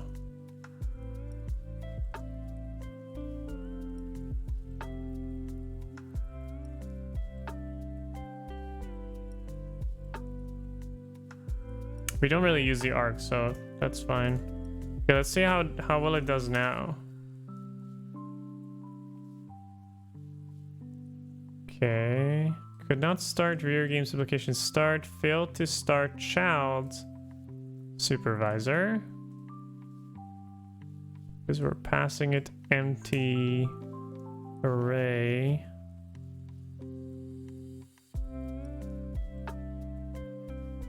That's okay though. We pass it empty list. So then you can see here. IO inspect. Manager start link. IO inspect name. What's up, Dark SPO? How's it going? Manager start link this.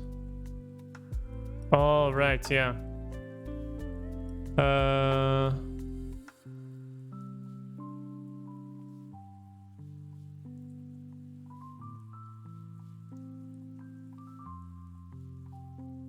Opts. And then just do what we did before. I think that might be the best way.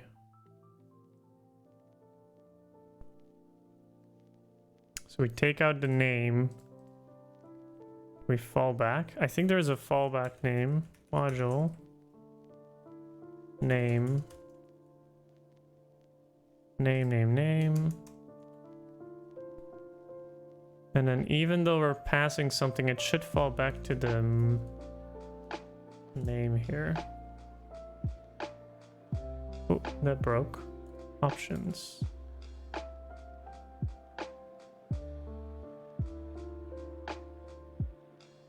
Now this is mandatory, but I don't know if that's what we want.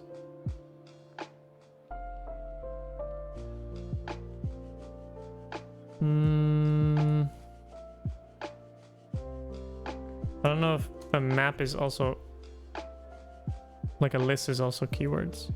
Keyword defined is undefined or private. Fetch to. Right, okay, hold up. That shouldn't be with a bang. That should be like this. I'm good. I'm learning a lot. Fetch is okay. Keyword fetch. I think maybe it's just get.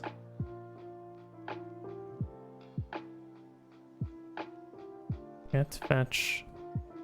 Returns it in a tuple. Key or error. Just do get.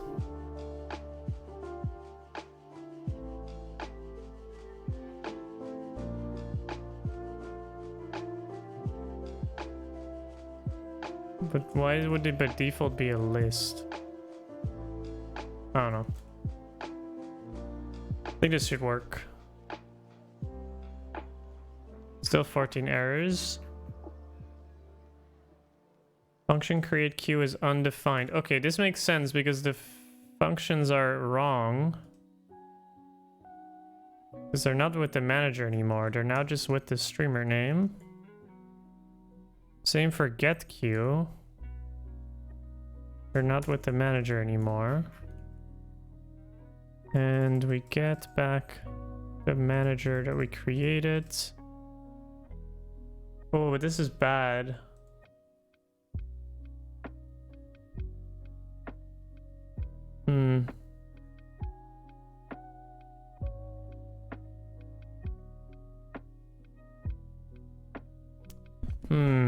Oh, this is very difficult. Because now we created a manager that has a different name. But our lookup is still in the same registry.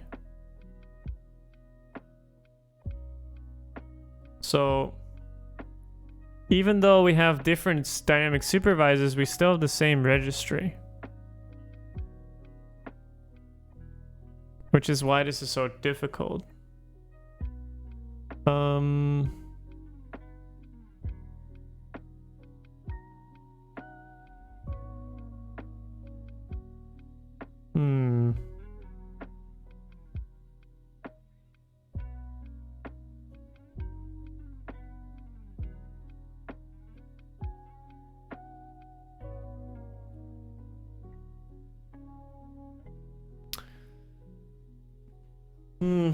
The thing is, there's no real use case in practice. There's no real use case in practice where I need multiple supervisors, multiple queue managers, multiple registries, and multiple, like, yeah, that's it actually. Multiple dynamic supervisors. But for testing purposes, using a global registry is kind of, you know? Because in theory, what I could do is you create a supervisor and you can optionally pass it a name, and then we prefix every single term with that, and you pass like to every single registry or this.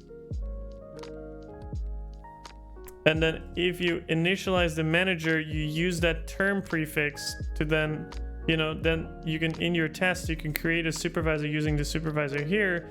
You prepare the whole environment, and then you can prefix all of your nitty-gritty into one supervised instance. So it's more like an integration test than anything. But in theory, all these modules are like intertwined anyways. So yeah, that's something I don't like.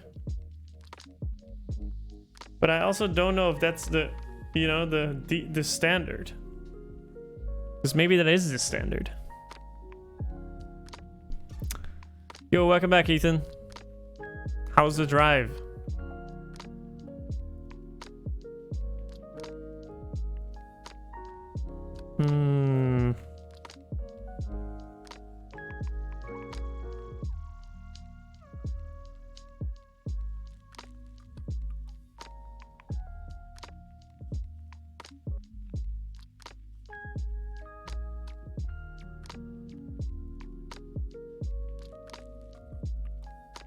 Wow, okay.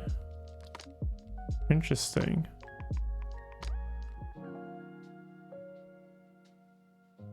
Interesting. So you can do setup and then just have a bunch of methods. And then it will call these methods to generate the context. Interesting. Interesting. Login as username. Okay, current user. Login as Max.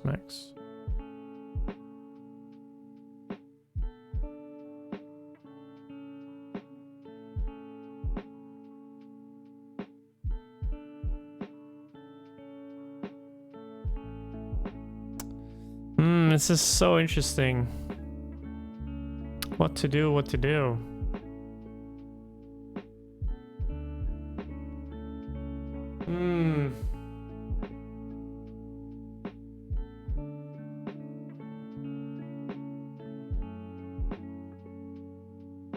What I don't understand though, what I fail to understand is the application is booted on my tests. So in theory the supervisor should run too. But the registry is not created. Oh, but I'm using async here too. Okay. So yeah. So I can give it optional names, that's cool and all, but if it's using the same registry, that doesn't make a lot of sense. That does not make a lot of sense.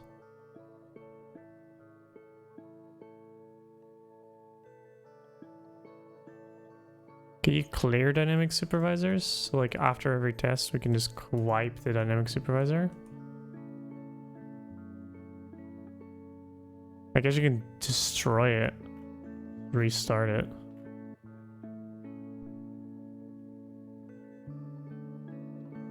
Terminate child. Oh. Stop. You can stop the supervisor. You can also terminate child. Terminates given a child PID. Like, how hard of a terminate is this? It sounds a bit harsh. Sounds a bit like not a normal shutdown. Not a normal stop. It's like a just like fucking destroyed the child. It's a bit scary name, but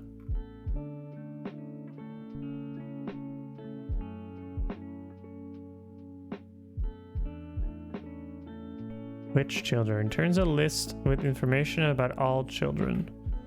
Note that calling this function when supervising a large number of children under low memory conditions can cause out-of-memory exception. This function returns a tuple containing ID, child, type, and modules. Yeah, we need that callback. Oh, this is difficult. This is difficult. It's hard to find the... It's interesting how there's not a lot of documentation surrounding this. Seems like everybody's trying to figure it out or just winging their own. Not a fan of that. This is what I have with a lot of languages where shit doesn't feel right.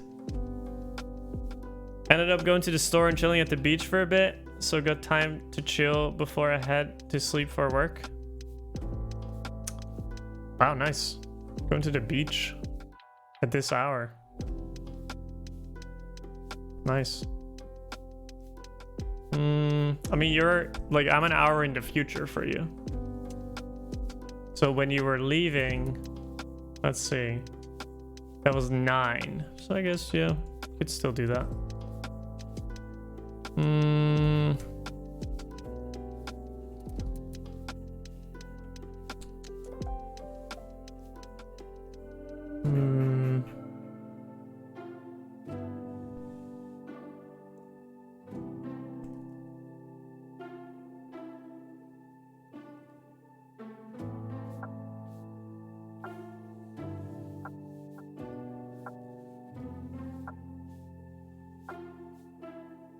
How to test GenServer to start it? Yeah, this is pretty much what I have.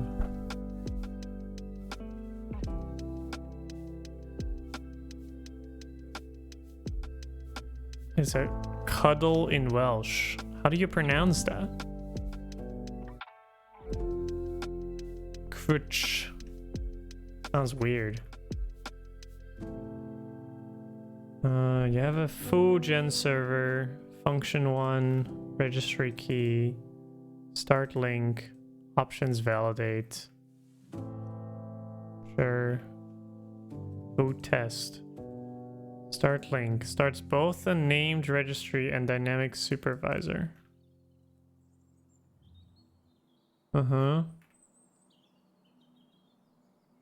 Option 1, turn off async on your test. Should have exclusive access to the registry. Adding a second parameter to the registry key so that you can give it an arbitrary named registry. Then in your test,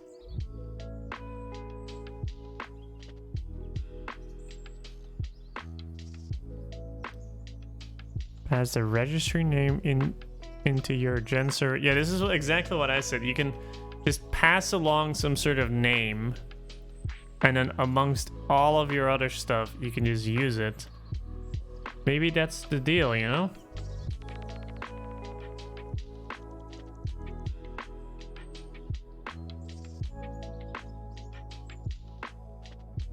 Maybe that's the deal.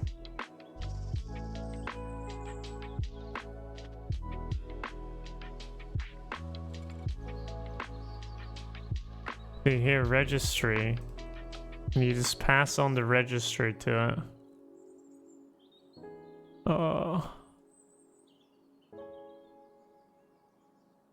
Do something more complicated unless I wrote some libraries which will shard registry access based on which test you're in.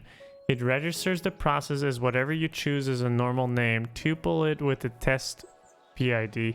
Library is called multiverses, but fair warning, it overuses macros and hopes somebody someday to not need to use it. This is in 2020. So I'm definitely not the only one. Definitely learning towards option 1. It's actually curious how...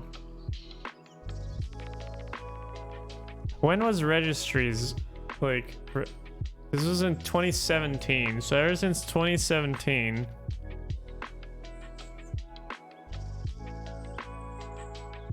Ever since 2017... How many releases has there been since 2017? 1.4. So there's been 1, 2, 3, 4, 5, 6, 7, 8 releases.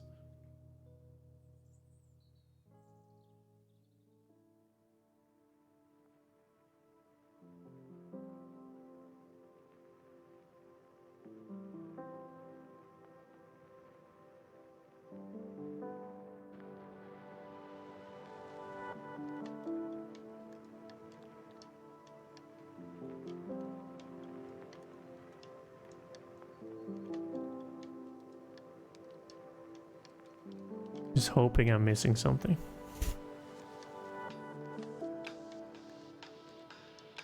Quatch? I too like cuddling witches. I'm from Landfair Pulgwyn. Longest village name in Wales. Oh, are you on that one? Well, that's not the full name, right?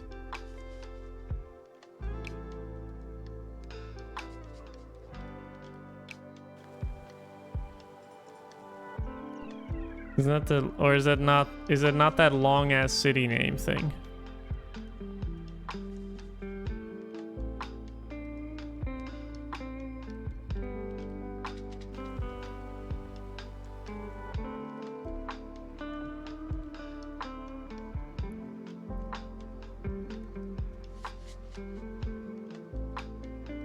Yeah, the releases thing, which is nice. That was a very good release. Struct inspections, custom struct inspections. Derive inspect, only ID, name, age. Wow, that's insane. What? That's nuts.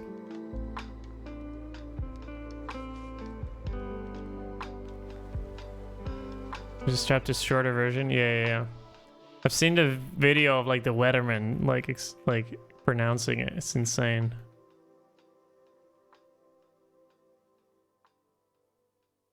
Must be a meme just living there.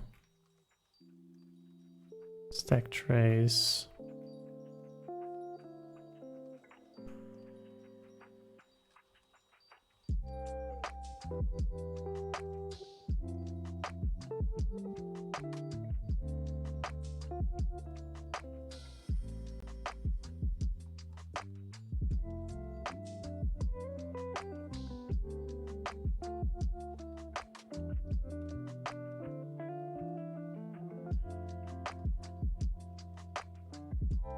Ooh, you're gonna mix test cover. Nice. I didn't know that. That's cool. Okay, I think we're stuck with trying to figure out what the right way to do it is. And so let's just continue reading to see if some smart people have come up with anything.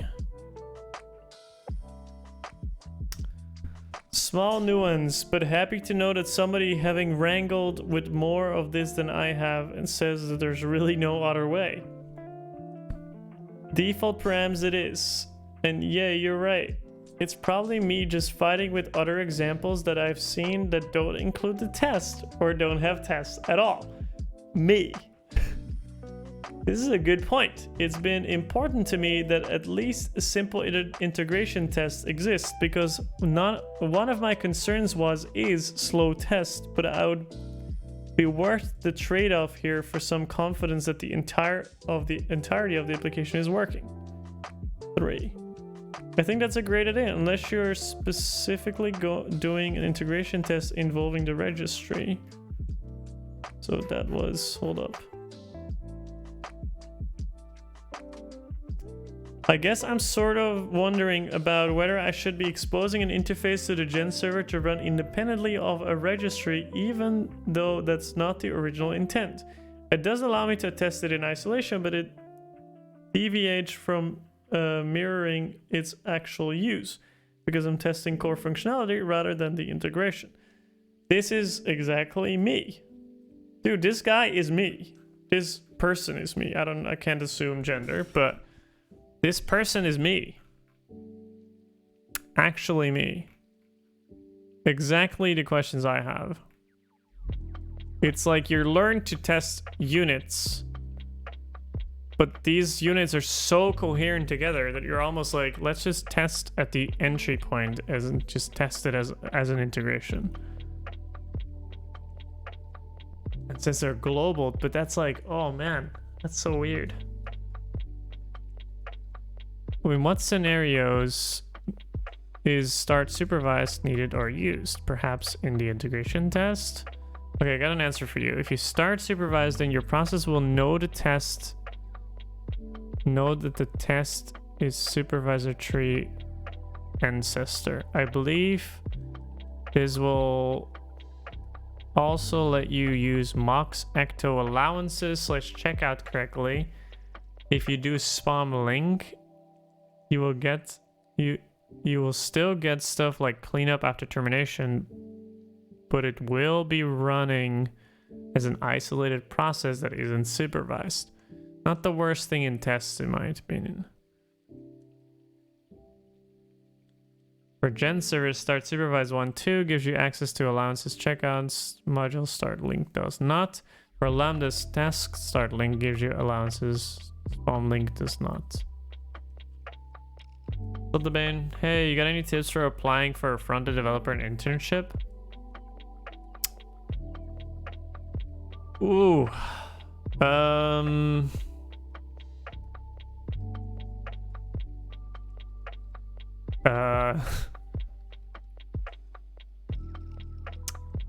Let me think. It's a good question. Let me think. How did we actually accept interns? What do they do? We've had interns that have that were already working, even so they were doing their job and they were like doing their internship. They've been doing their internship, or like, sorry, they've been working, and so they already had experience. I also had experience already before.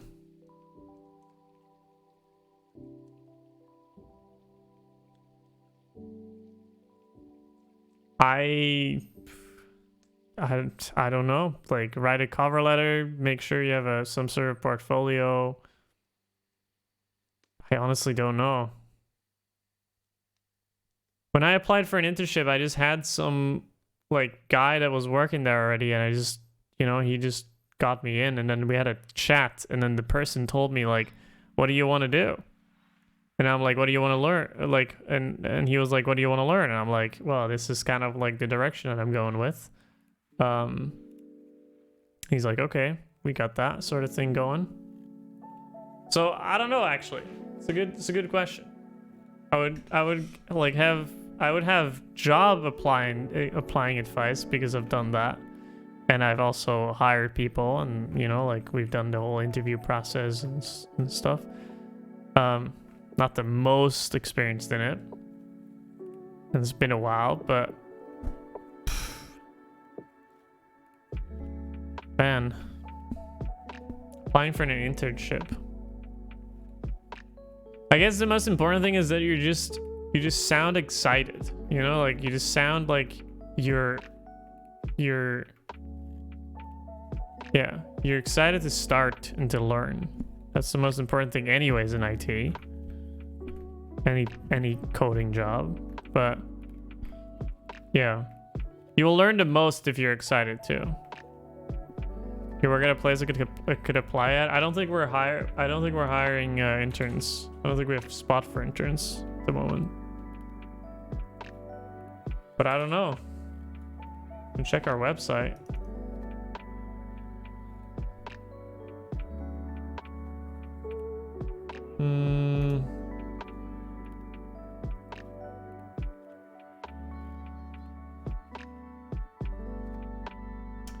Let me see. Show all locations. I don't think we even list internships. But you can always like openly apply, I suppose. We have sales internships on the website. I didn't even know we were looking for this many salespeople. God damn.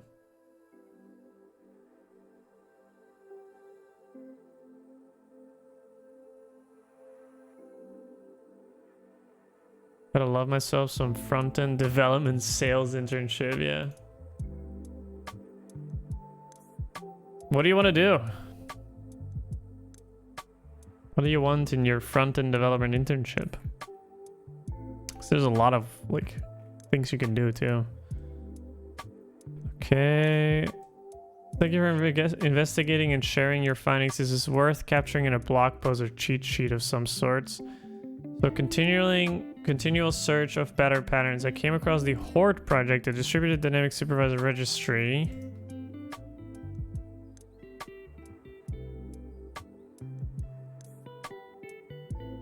Oh yeah, I think I've seen this. Yeah, this is the Delta CRDT that we just viewed. I am, however, my system in prod is not distributed yet, so I'm not using it. This person is actually me. This is actually crazy. This is actually me. Okay, let's, man, frick.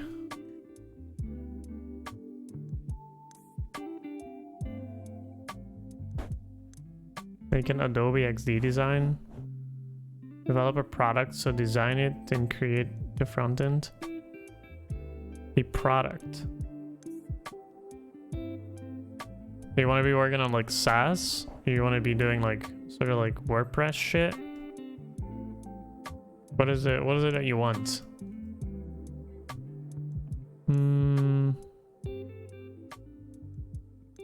Because for front end, you can go a lot of places, you know? You can go a lot of places. I'm not a big fan of just throwing our fucking tests out of the window, you know? Not really looking forward to that. Because these are things are testing a lot. But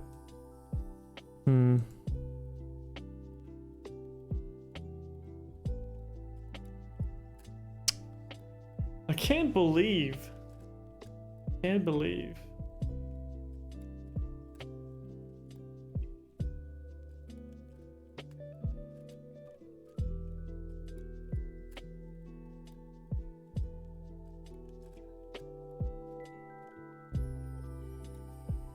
You know what? For the sake of the tests, let's just do the following. Can we even do that? Hold up. How do we make these dynamic, actually?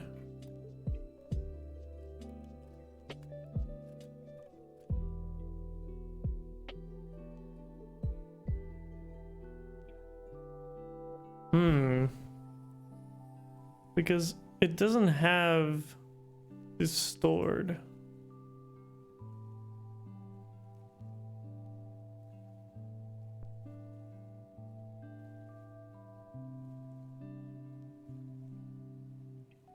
You can probably store something in it.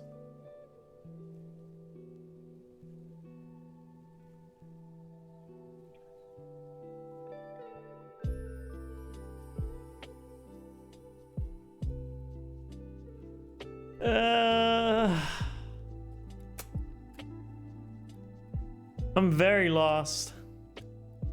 I'm very, very lost right now. I thought it was going to be a very easy refactor because everything tied in so well together. But now I'm starting to kind of lose that. Give it a name.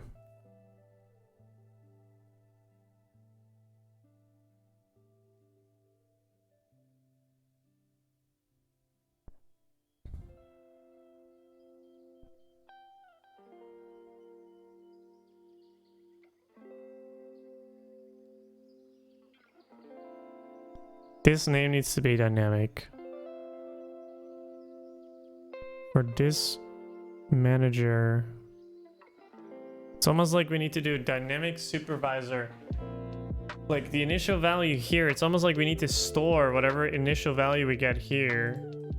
And then for this specific name that we have here, which we can also pass, we register that. And the registry name, and then every time we do a lookup, we ask that value. But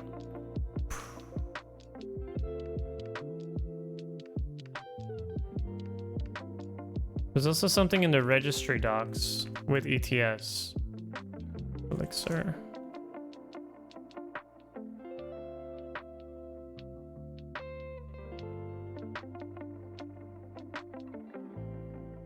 ETS. Note that the registry uses one ETS table plus 2 ETS tables per partition. Okay. Registry sample test. Count test. No test. Classic.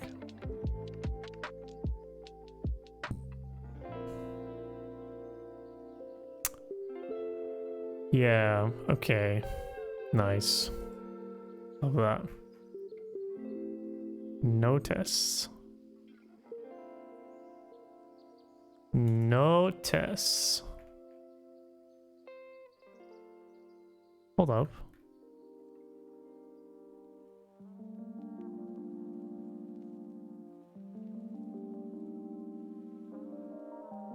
Mm-hmm.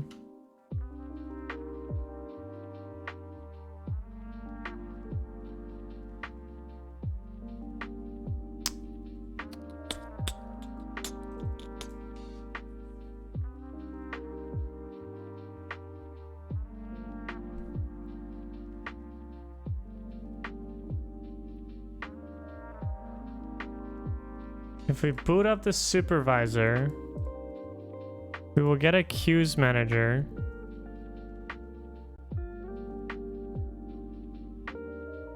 Without a name, right?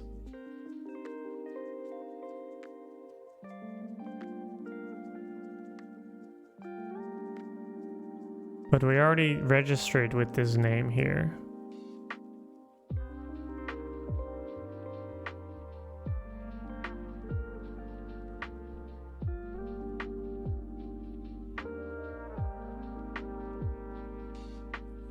Okay, let's try it.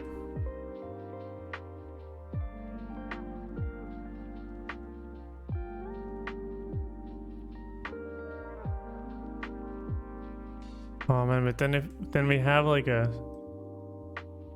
global registry. So let's do async not. Async not. Not a fan. Not a fan at all.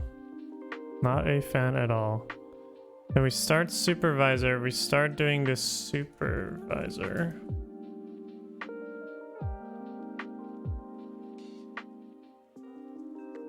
And then I think we get OK and PID back.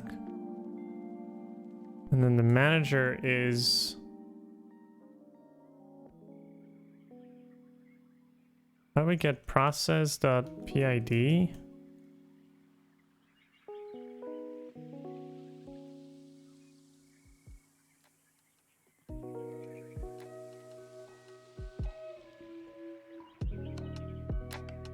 Get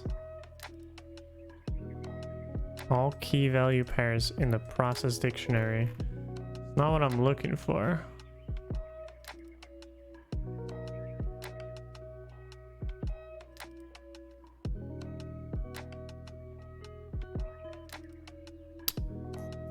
What's up, Dirk? How's it going? So here we get the...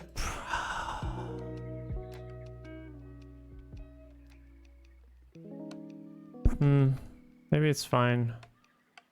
Maybe we don't need the context. We just need to start this.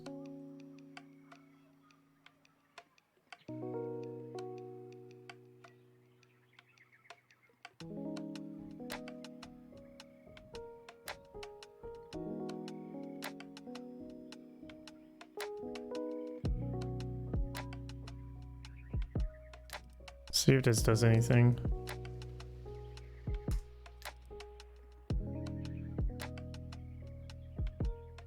Still 14 broken tests. Variable manager is unused. Yeah, we don't need that. We don't need this, all this either. And ensure.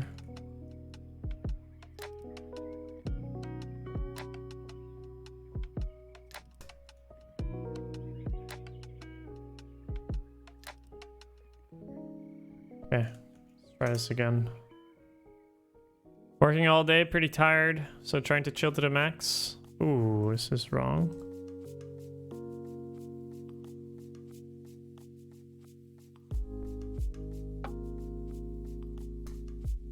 Missing a do because I deleted that. That's not good. Manager variable does not exist. Manager.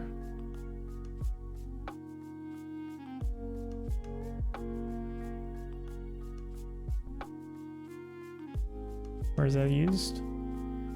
86. Oh yeah.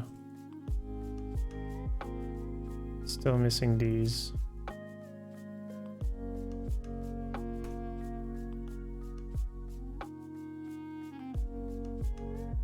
Still 14 failures. Start link is undefined or private. Start link 0.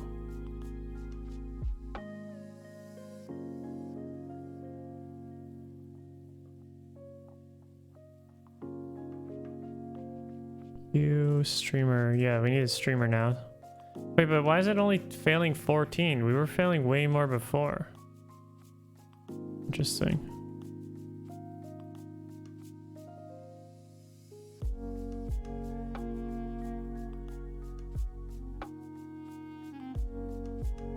Streamer name is streamer 1.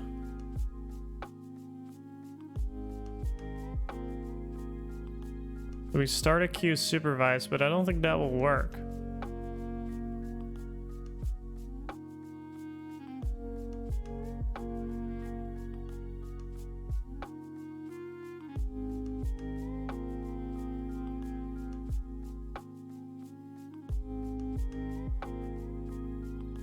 And default is not there, doesn't matter.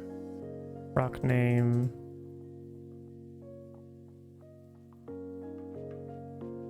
Yes, I think we should also start this here. Then we need the queue. Oh god. Here we go.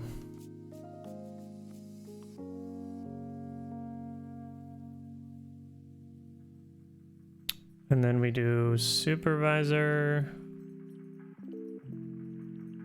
Ooh, what do we do? So we need to create a queue. So this is almost like the integration test. Oh no. Oh boy, oh boy, oh boy.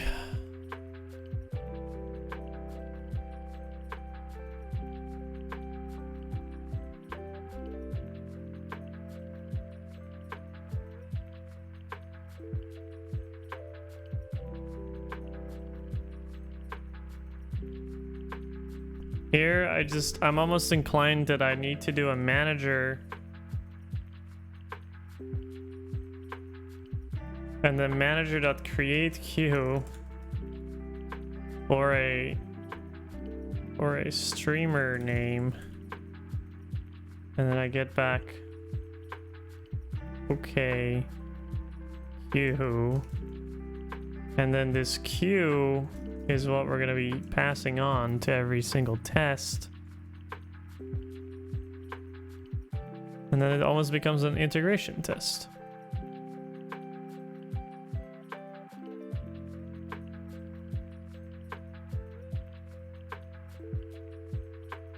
And then we also still have start link tests in here. And a lot of them actually.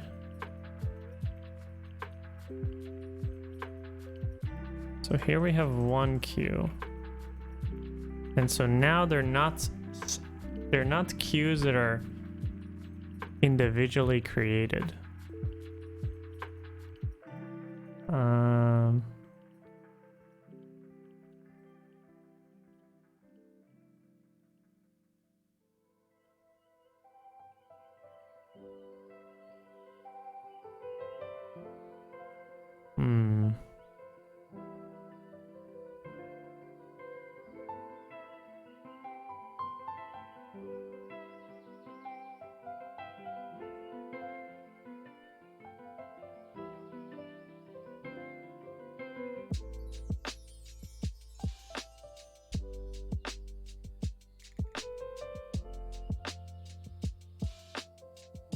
Okay, all right. Let's see if that at least passes the join test now.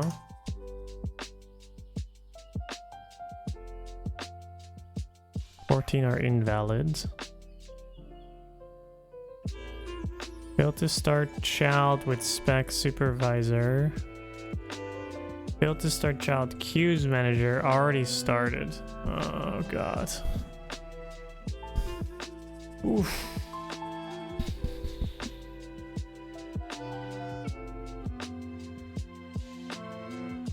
Yep, this is what I already thought.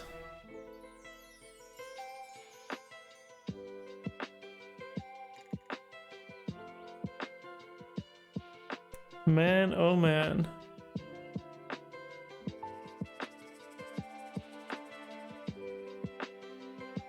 I can't believe there isn't something for this. Some sort of sandbox that you can create for your environment. To like mock the registry or something. For this specific test. Mock the global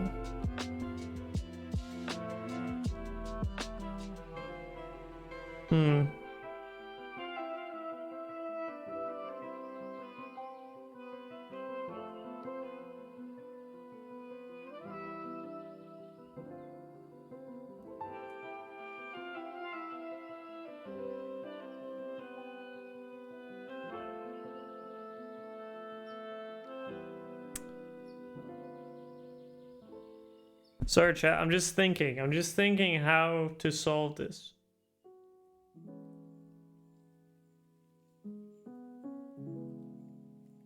I'm just thinking how to solve this.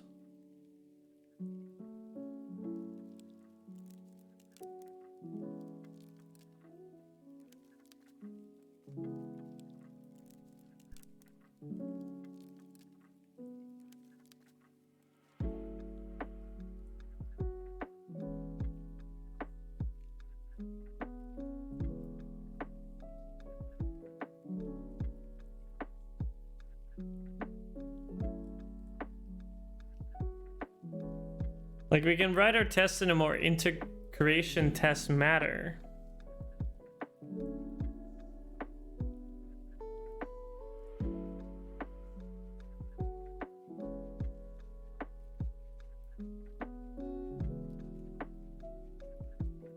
We kind of, like, we already kind of had the problem before where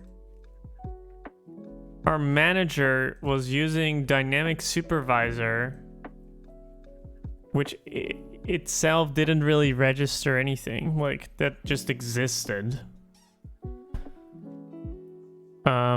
We didn't create it per test, so there was just a global DynamicSupervisor that we referenced.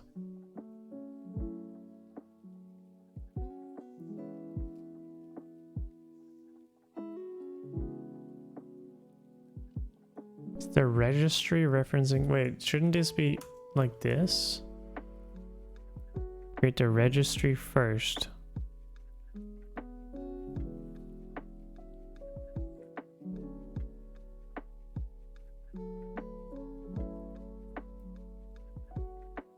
Wait, what was it before? The DynamicSupervisor first? Yeah, DynamicSupervisor first. And then the manager. The manager now is just a registry, basically.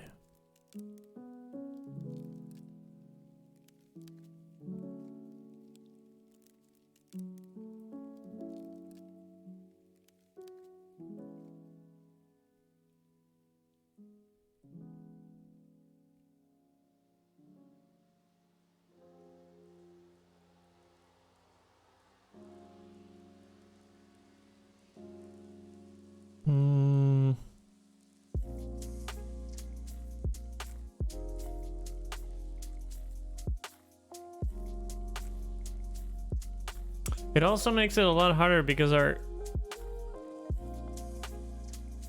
queue. Wait, our queue does not do anything. Oh, yeah, it does. It does start link via the register.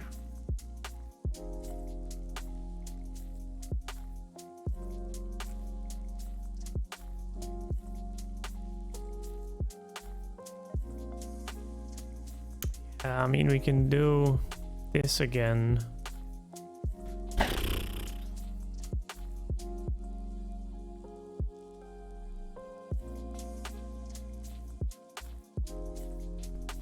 And then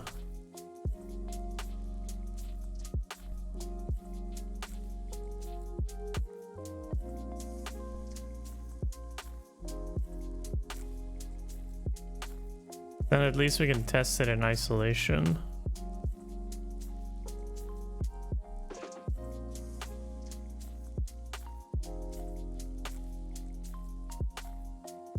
Wait, is there a not? Proc name is not that expensive though. I was like, is there a non, like, is there like a function version of this? Okay, if we do this, then we don't have to boot up the entire supervisor queue. Because then we just say this queue is standalone. We say streamer name, this, and name is context dot test. See if that works.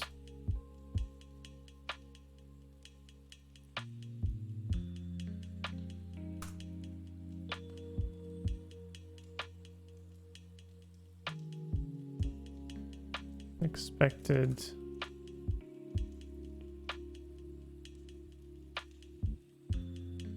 Oh. Missing an ending curly brace. Okay, it's looking slightly better. Queue start link is still wrong, but that's okay. We can fix that. Need to add streamer name to this.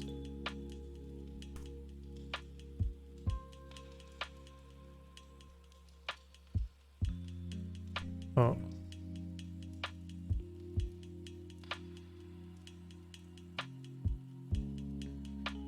Oh yeah, that doesn't look good.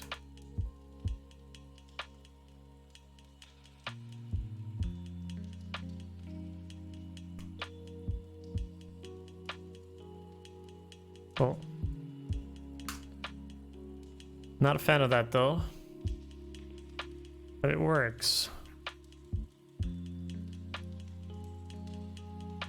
So now the manager tests are failing. Oh, this is a queue test.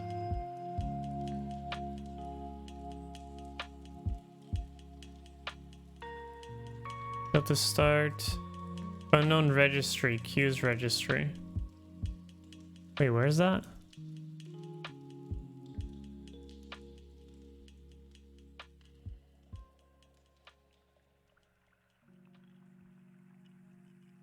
Streamer name test position.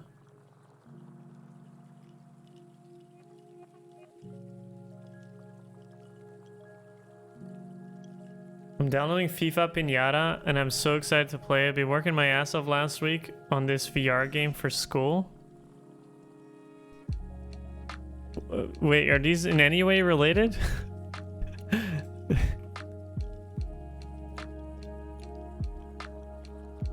So it's a pretty neat reward. Oh, I see. Like that. Okay.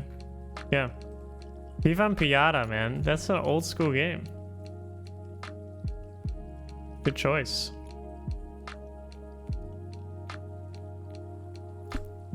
Okay, so what is it saying? It's still doing the queues registry.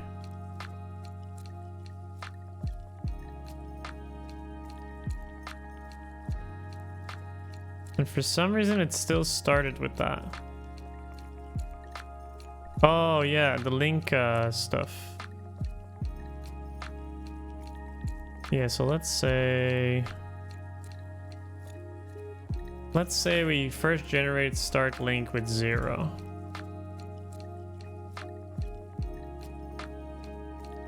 Can we just do this?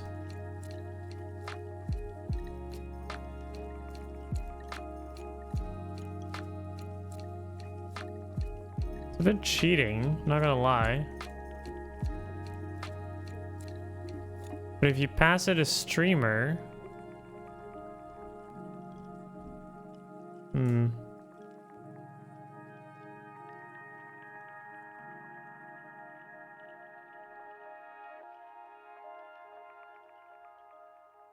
It's a bit cheating though. You're adding like a...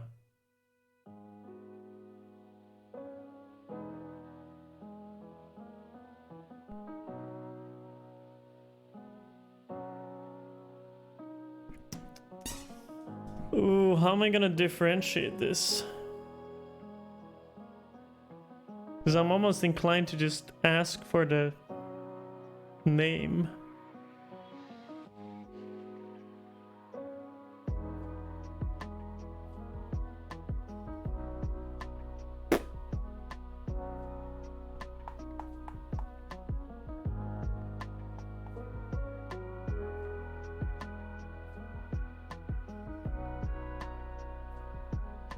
You can do name and then check when and is term name and is list default.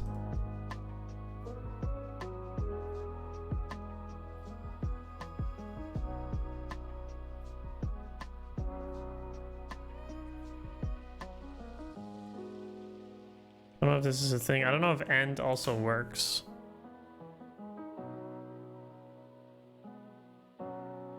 But then we can just get rid of this and then we just always get the proc name off of the streamer.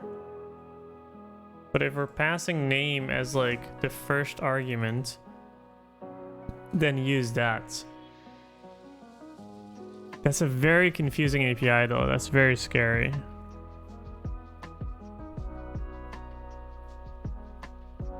Yeah.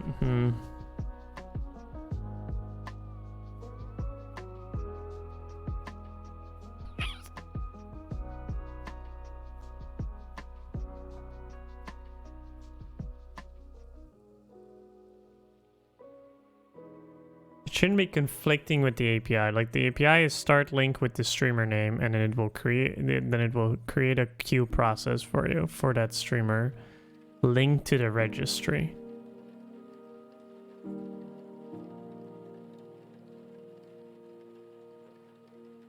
And then if you pass it a different name, then you don't need streamer.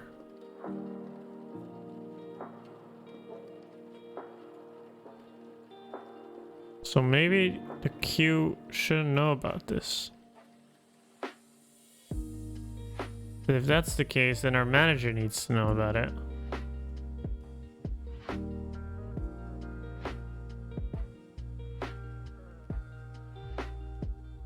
And maybe that's also not that bad. Maybe that isn't that bad.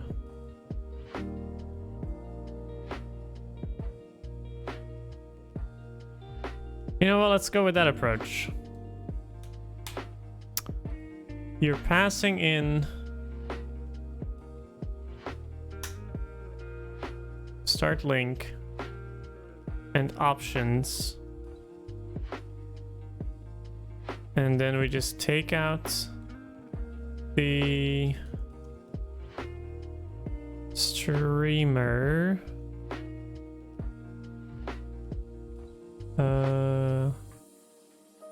The name. We just take out the name. Keywords, fetch, exclamation mark, name. And then we need to pass that. So maybe we just need to create name. And then you pass the name. And then what we can do here in our test is you pass in the name and the default.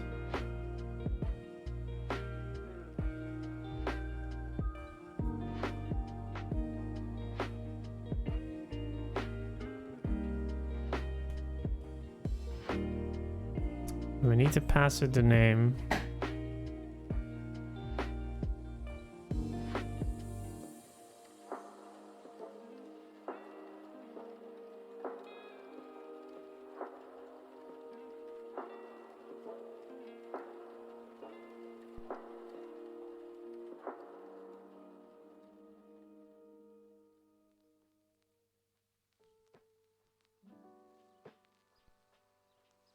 This might work.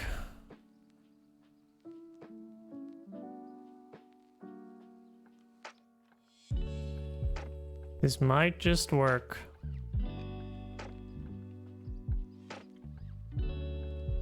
You...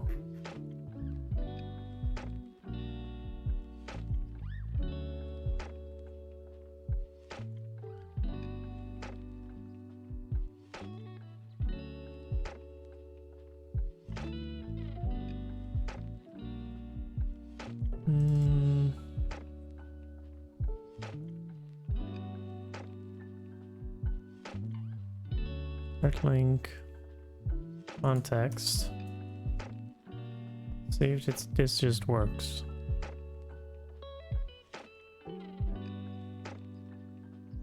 Doesn't seem to always work. Queue test name test clear. Expected name option to be one of the following. Oh, what we have, no? Oh, wait. We have now name like that, so we don't need this anymore. Now we can just do this.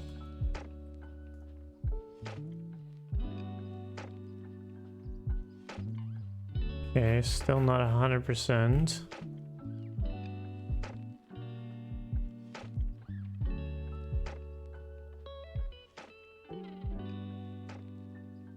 The name option. What do you mean?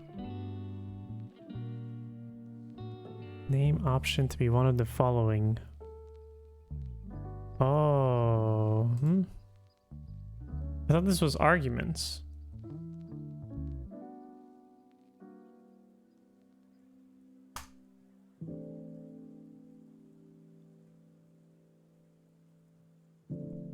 Okay.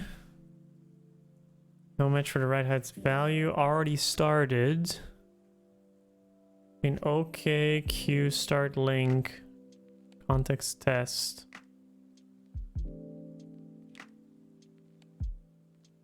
Start link. Oh, here. Oh, but these are the same contexts. Because we're spamming 2 queues.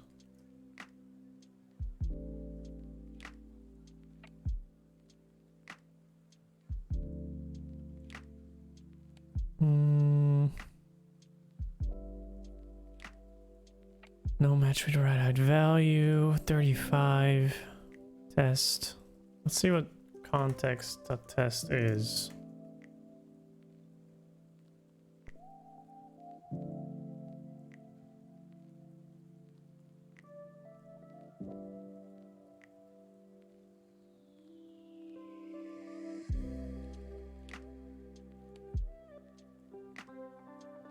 Test pick.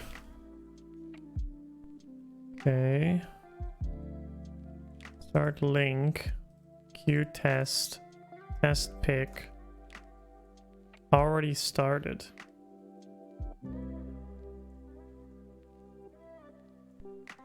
This doesn't depend on order anymore.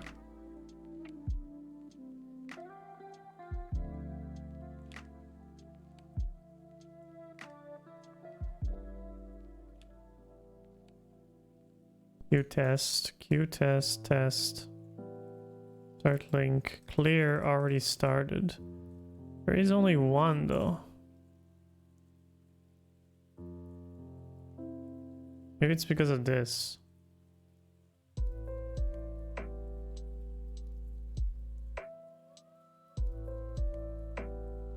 So if we only need that, why don't we just... Oh, it's because we changed this.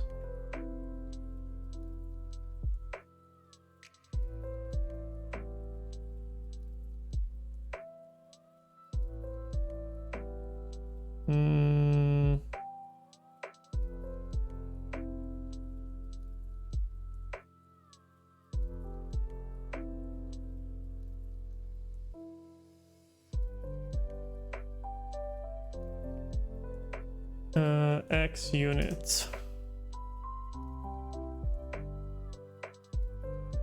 Setup on exit. Inspect self. Extra metadata merged into context. Can we also do the other way around though? Context.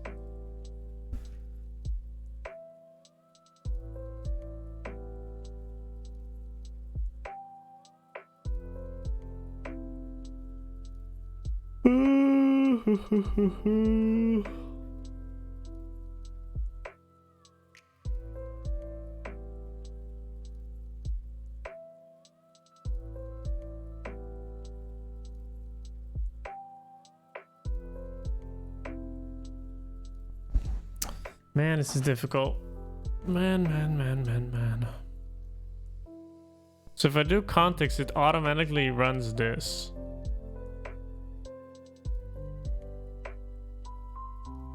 Which means that there is already a test with that name. So if I do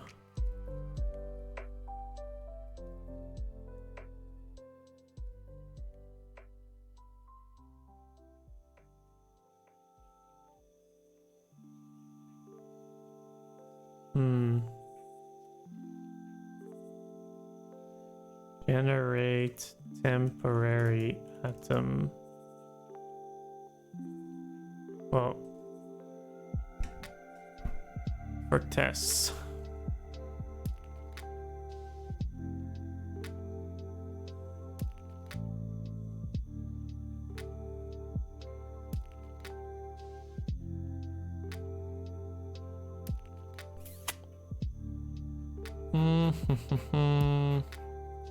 Like, I know atoms are not temporary.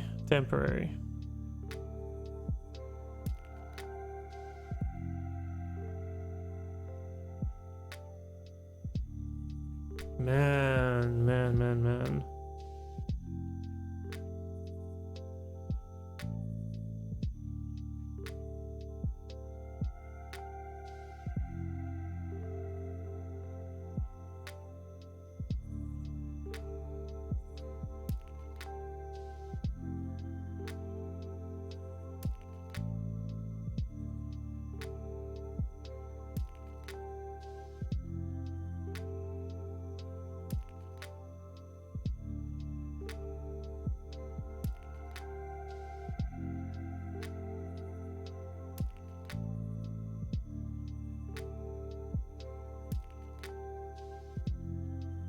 Guess we'll just do it like this.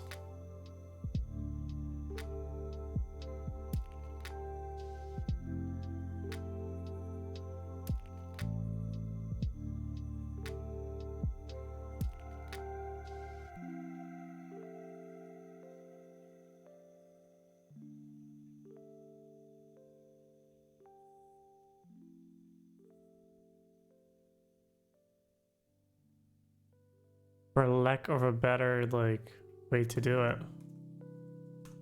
Now it might work.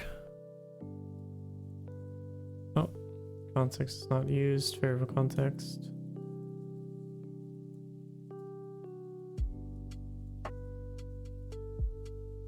Ah.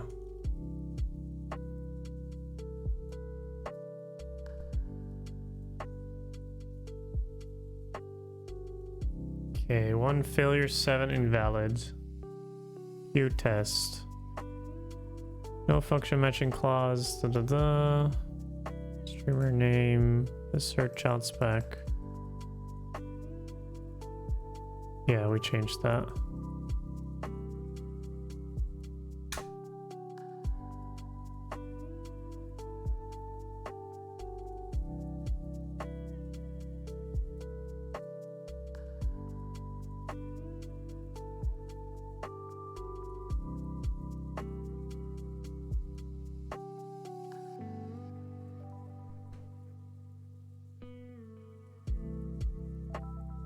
Following arguments were given to anonymous child spec.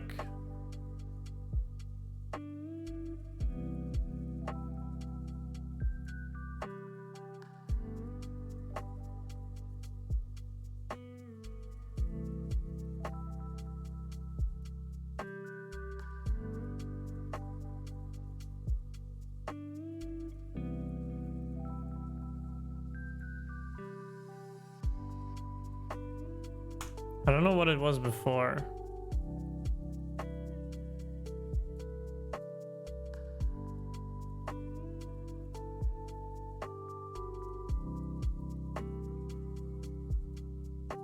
No function child spec 2. Some arguments were given to... Oh, that's the wrong one.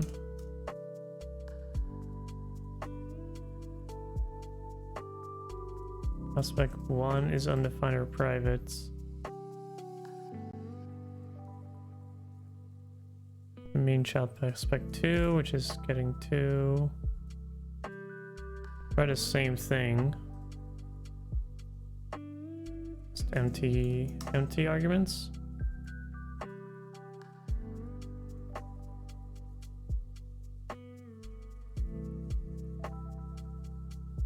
It had passed it. We don't use streamer name anymore because we completely made it agnostic of streamer.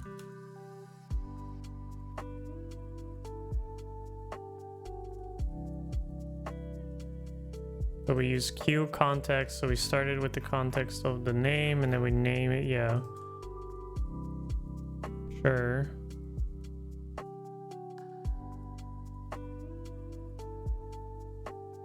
What if we don't name it?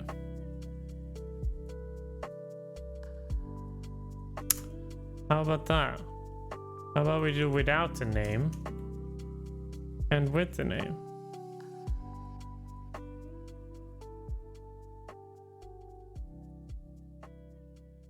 Then we can almost pretty sure we can like completely remove this. Let's make a copy of it just to be sure.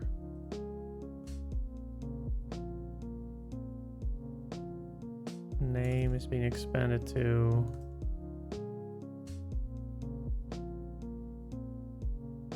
oh here, yeah.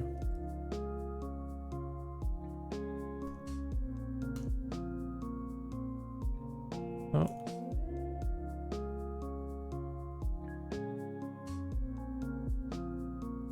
Start link 2 defaults conflicts with start link 1.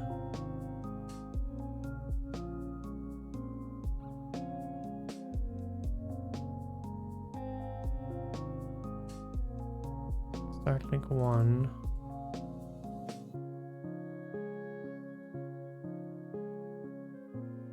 Oh, what? I don't understand. How does this conflict?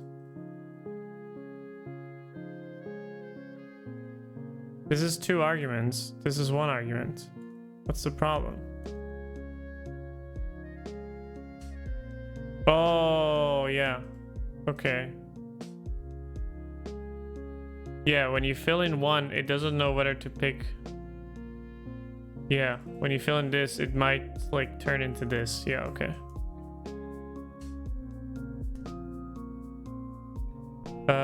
When is term name and this? Does that work?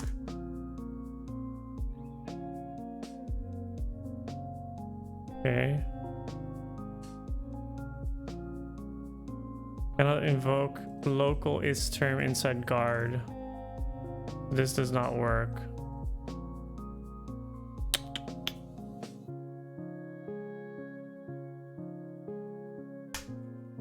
Just do this. Then no, that doesn't work either.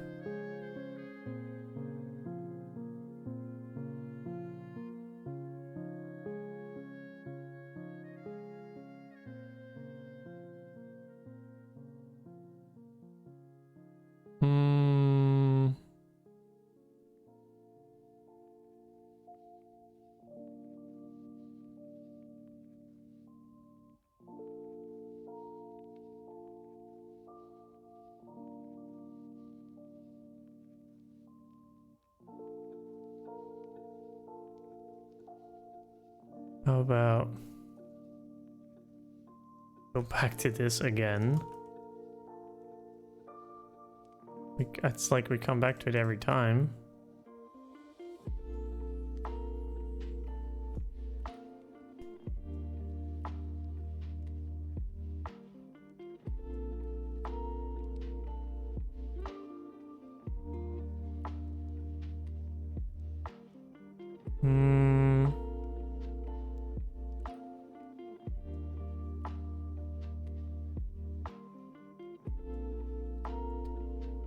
Yeah, so if this is not keyword,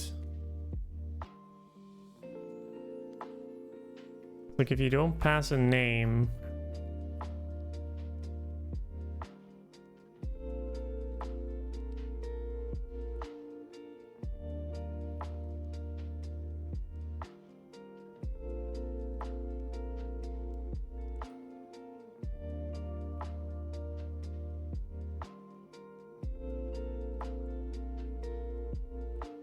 what if we do this all as options?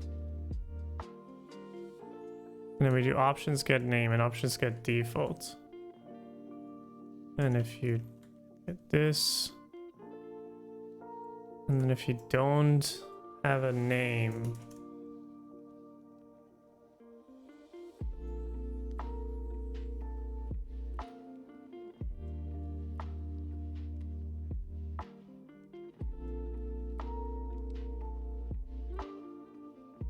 like you do def start link with nothing, do this.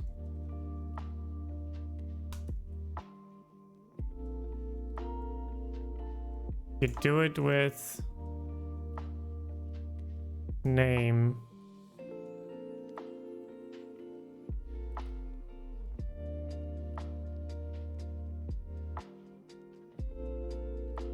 Then we pass the name.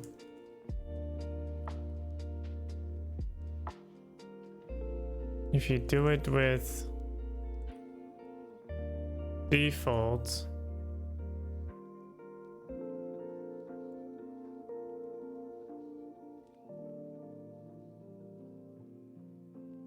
yeah, that's not great either.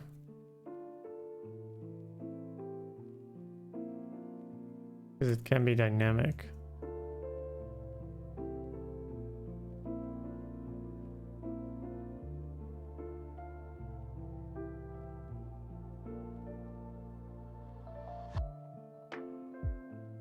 Yeah, we do this.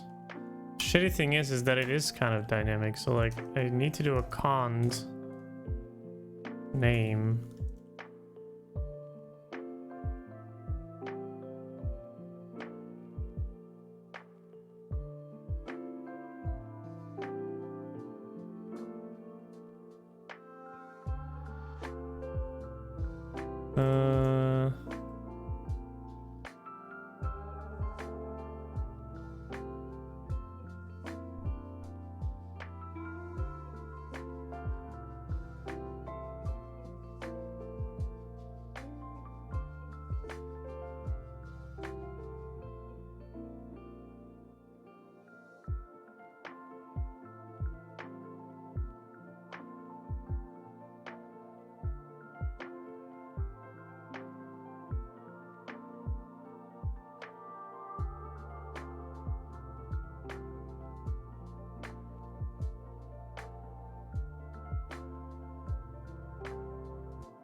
Well, maybe we should do apply. Maybe this is the use case for that. It's like apply GenServer start link, and then it's a list, and then if the list is with name, then you call it with module default.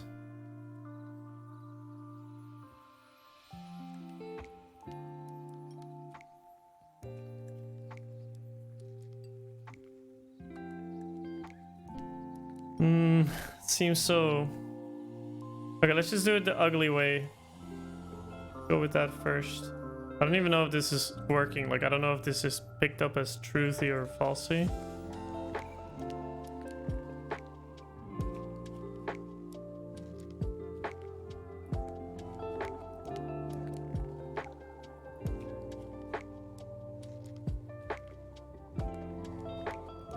We can do that fetch here.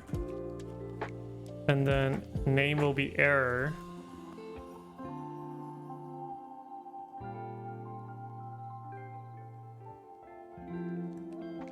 So if it's error, then just do this. Otherwise, use the name and pass it. It's very ugly, but it might do the trick. And then for us, that means that we're starting the queue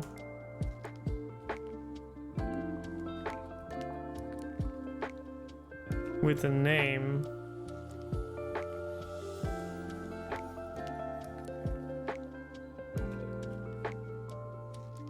That is context test or nothing.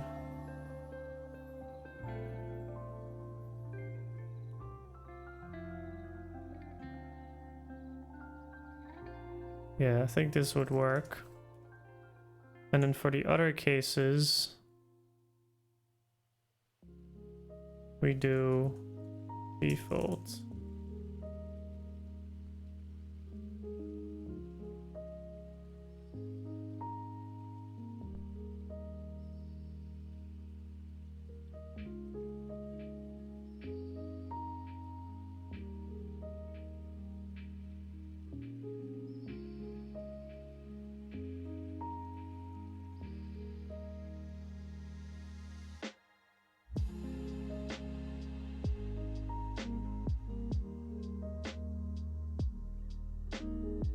No, this is this. If this is gonna work.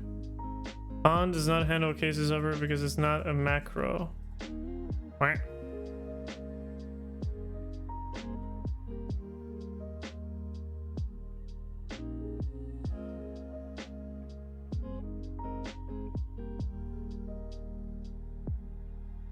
Oh, there was another start link here. Oops.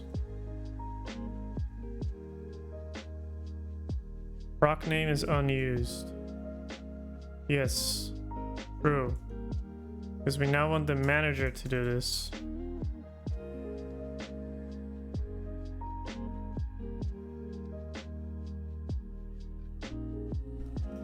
So we can take that from here. Move it in here.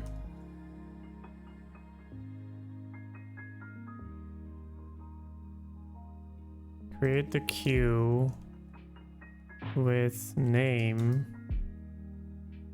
proc name, streamer, default, all pros. No, just remove the defaults.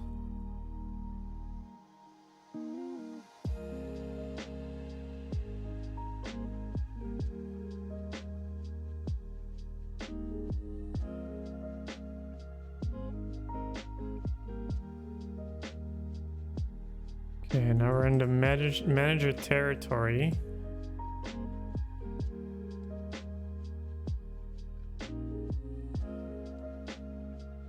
This is where it's kind of awkward. Okay, so we have manager test 1. It says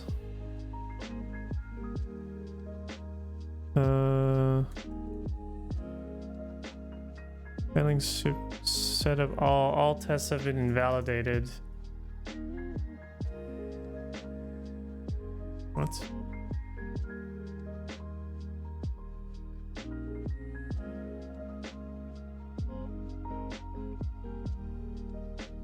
Setup all runs in a separate process per module, while all setup calls run in the same process as the test itself. Oh.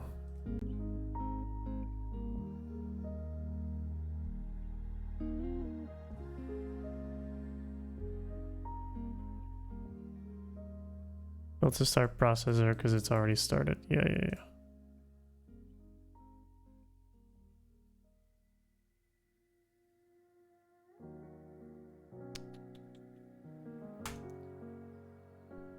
Don't care if it fails to start.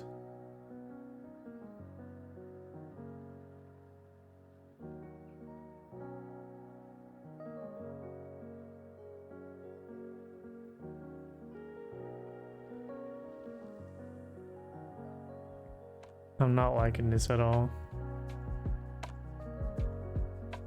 Manager tests to return OK. Register already started. Okay.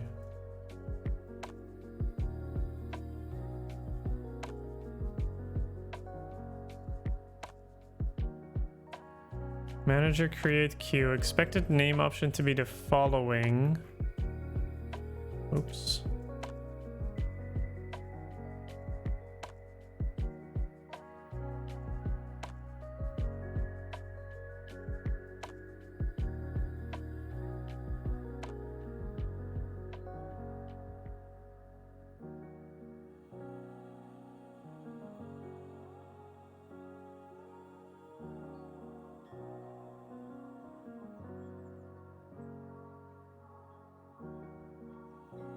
No clause matching error.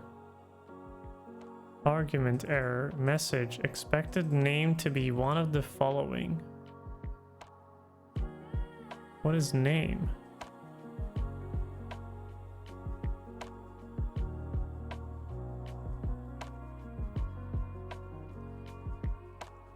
Could be this, no? Oh, I think my manager. No.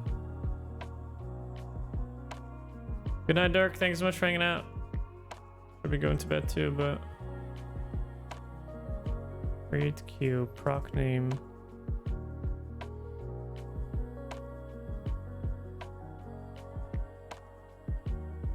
Would it be like this?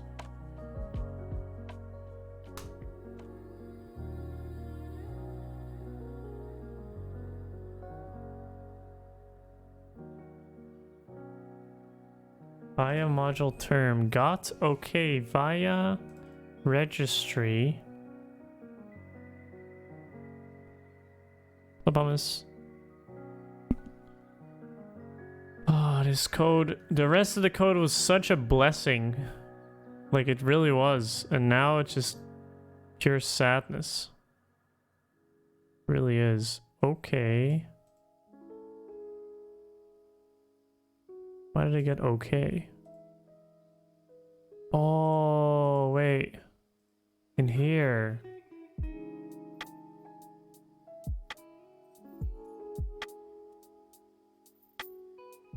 Okay, there we go. Okay, now we're getting somewhere. You already exist. Ability to test.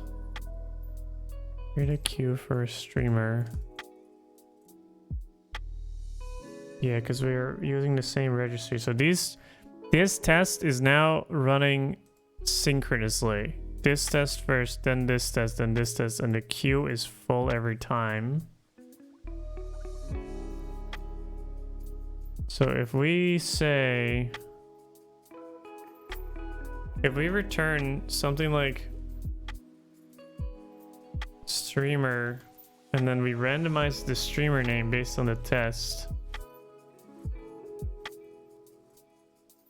Streamer, and then let's do IO inspect. Context.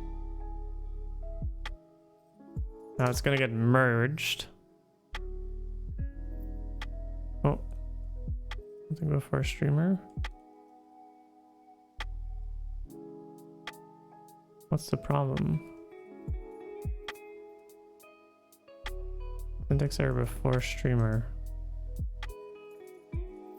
But this was what we were already doing.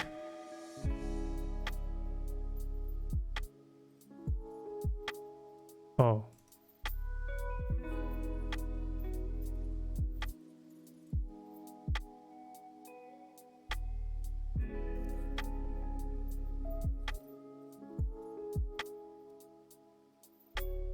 What can we use?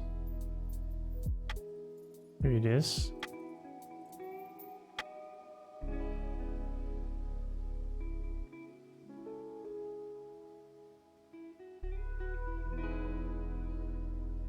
Be the current time. Time is not great.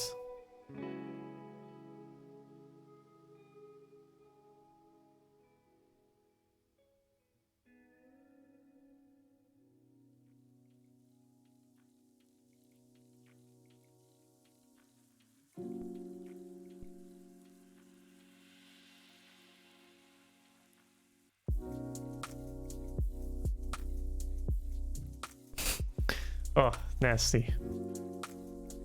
Nasty, nasty.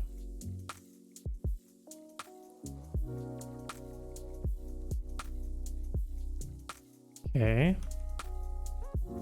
So now we can do streamer.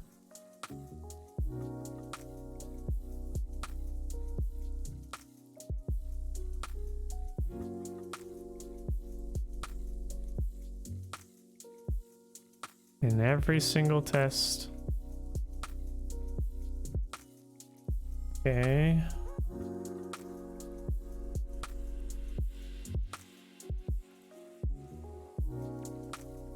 Streamer 1. Okay. Streamer 2 is streamer 2. Streamer 1.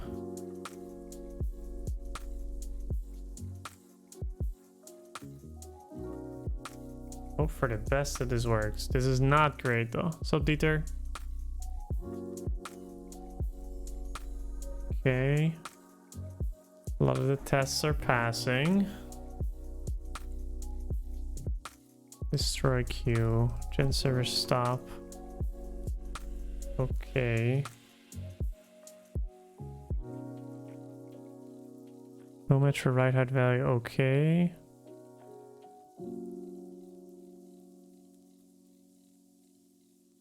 What did we return for this test?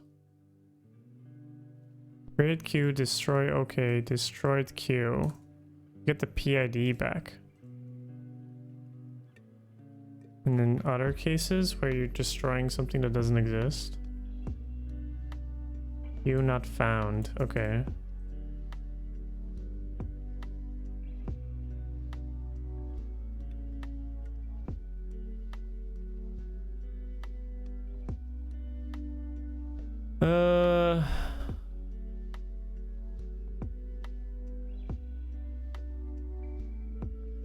This is only, it's weird because it's only on destroy that it does that. Like when you do a get, he gives you error back. He's a bit inconsistent. So error queue not found. Yeah.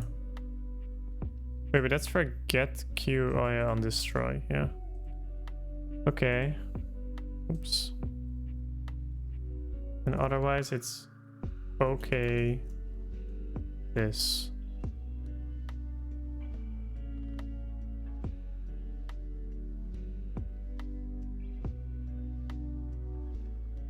Or it's more like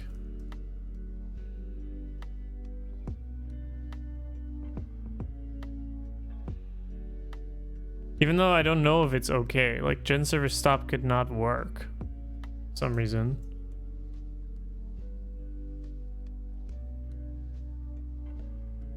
Variable context is unused. Yes. Oh. What is going wrong?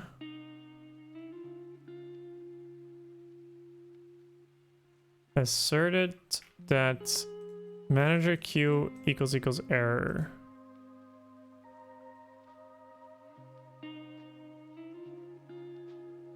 Yeah, so this is not synchronous. So we need to do that ensure thing.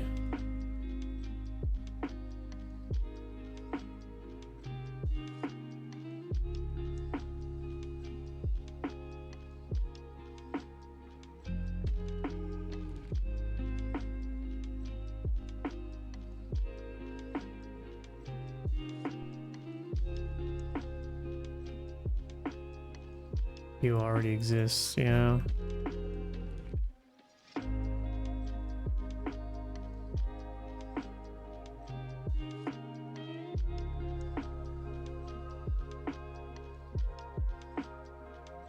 This is awkward.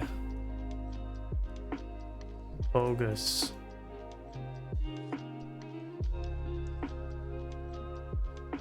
Wow, it works. Our tests are passing. I am not happy with these tests though, but they are working.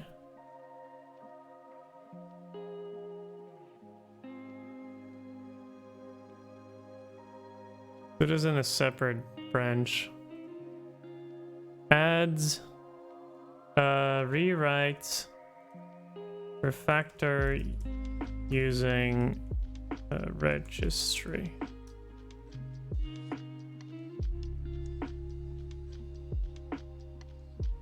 It is a really, like, in theory, it's, the code is a lot cleaner. Like the manager code is like so much smaller now. It's really nice. Like if you compare this to before, which was, if you look at the GitHub page,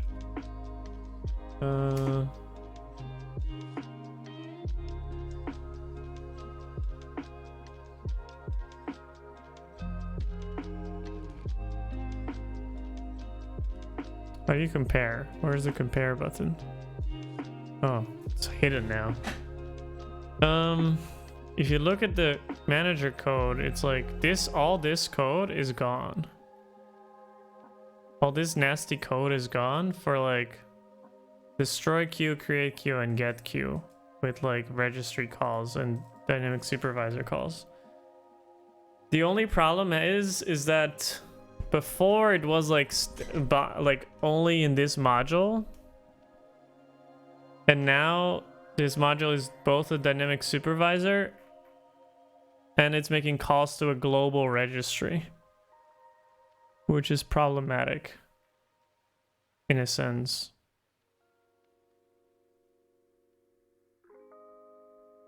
But it does do the thing for its use cases.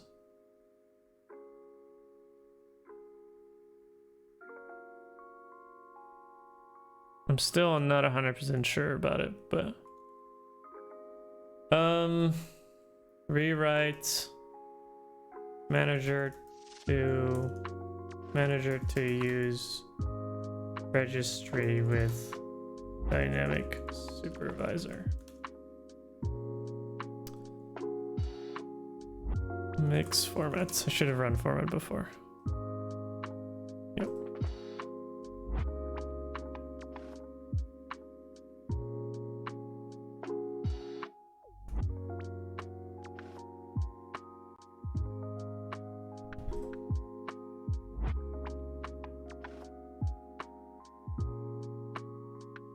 Alright, let's create a PR for this.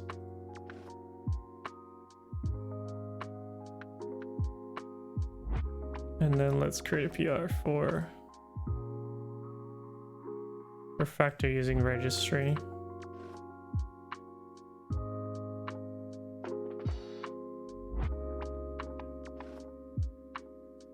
All right. Oh, it's so late already. I got work tomorrow, you know, and I gotta wake up so early because I got early meetings. But let's recap what we've done. We've learned how useful registries can be, registries, and how much simpler they make your work. And we've also learned how awkward registries can be when you need to test everything together.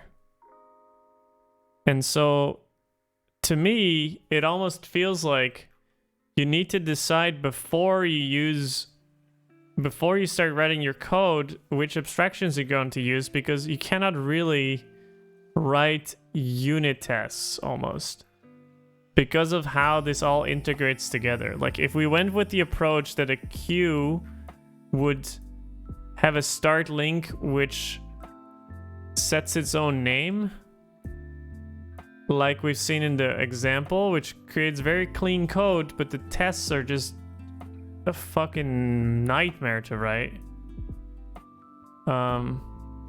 This one? No. This one. The tests just become a nightmare to write for this. Because now every time you want to do something with the worker, it now does it like a one big registry. So like if you have unit tests for this and you later on decide to use dynamic supervisor plus like the registry, you can almost throw your unit tests out of the window, like into the bin. And so I guess when you're working with these workers and supervisors, it's probably best to test it at the top level module, like at the dynamic supervisor level, and just write like a big test that integrates this. That tests both the supervisor in terms of its like public methods, join and all that stuff. And it also tests the worker that you can add stuff and join and delete and all that stuff. In this case, does nothing. Because these things are like now very tightly coupled. And so I think the only way to test these is because they're so tightly coupled, you should test them together. And maybe I really hope that like the Elixir, the smart people like that are involved in the Elixir community, that we come up with some way to test this properly.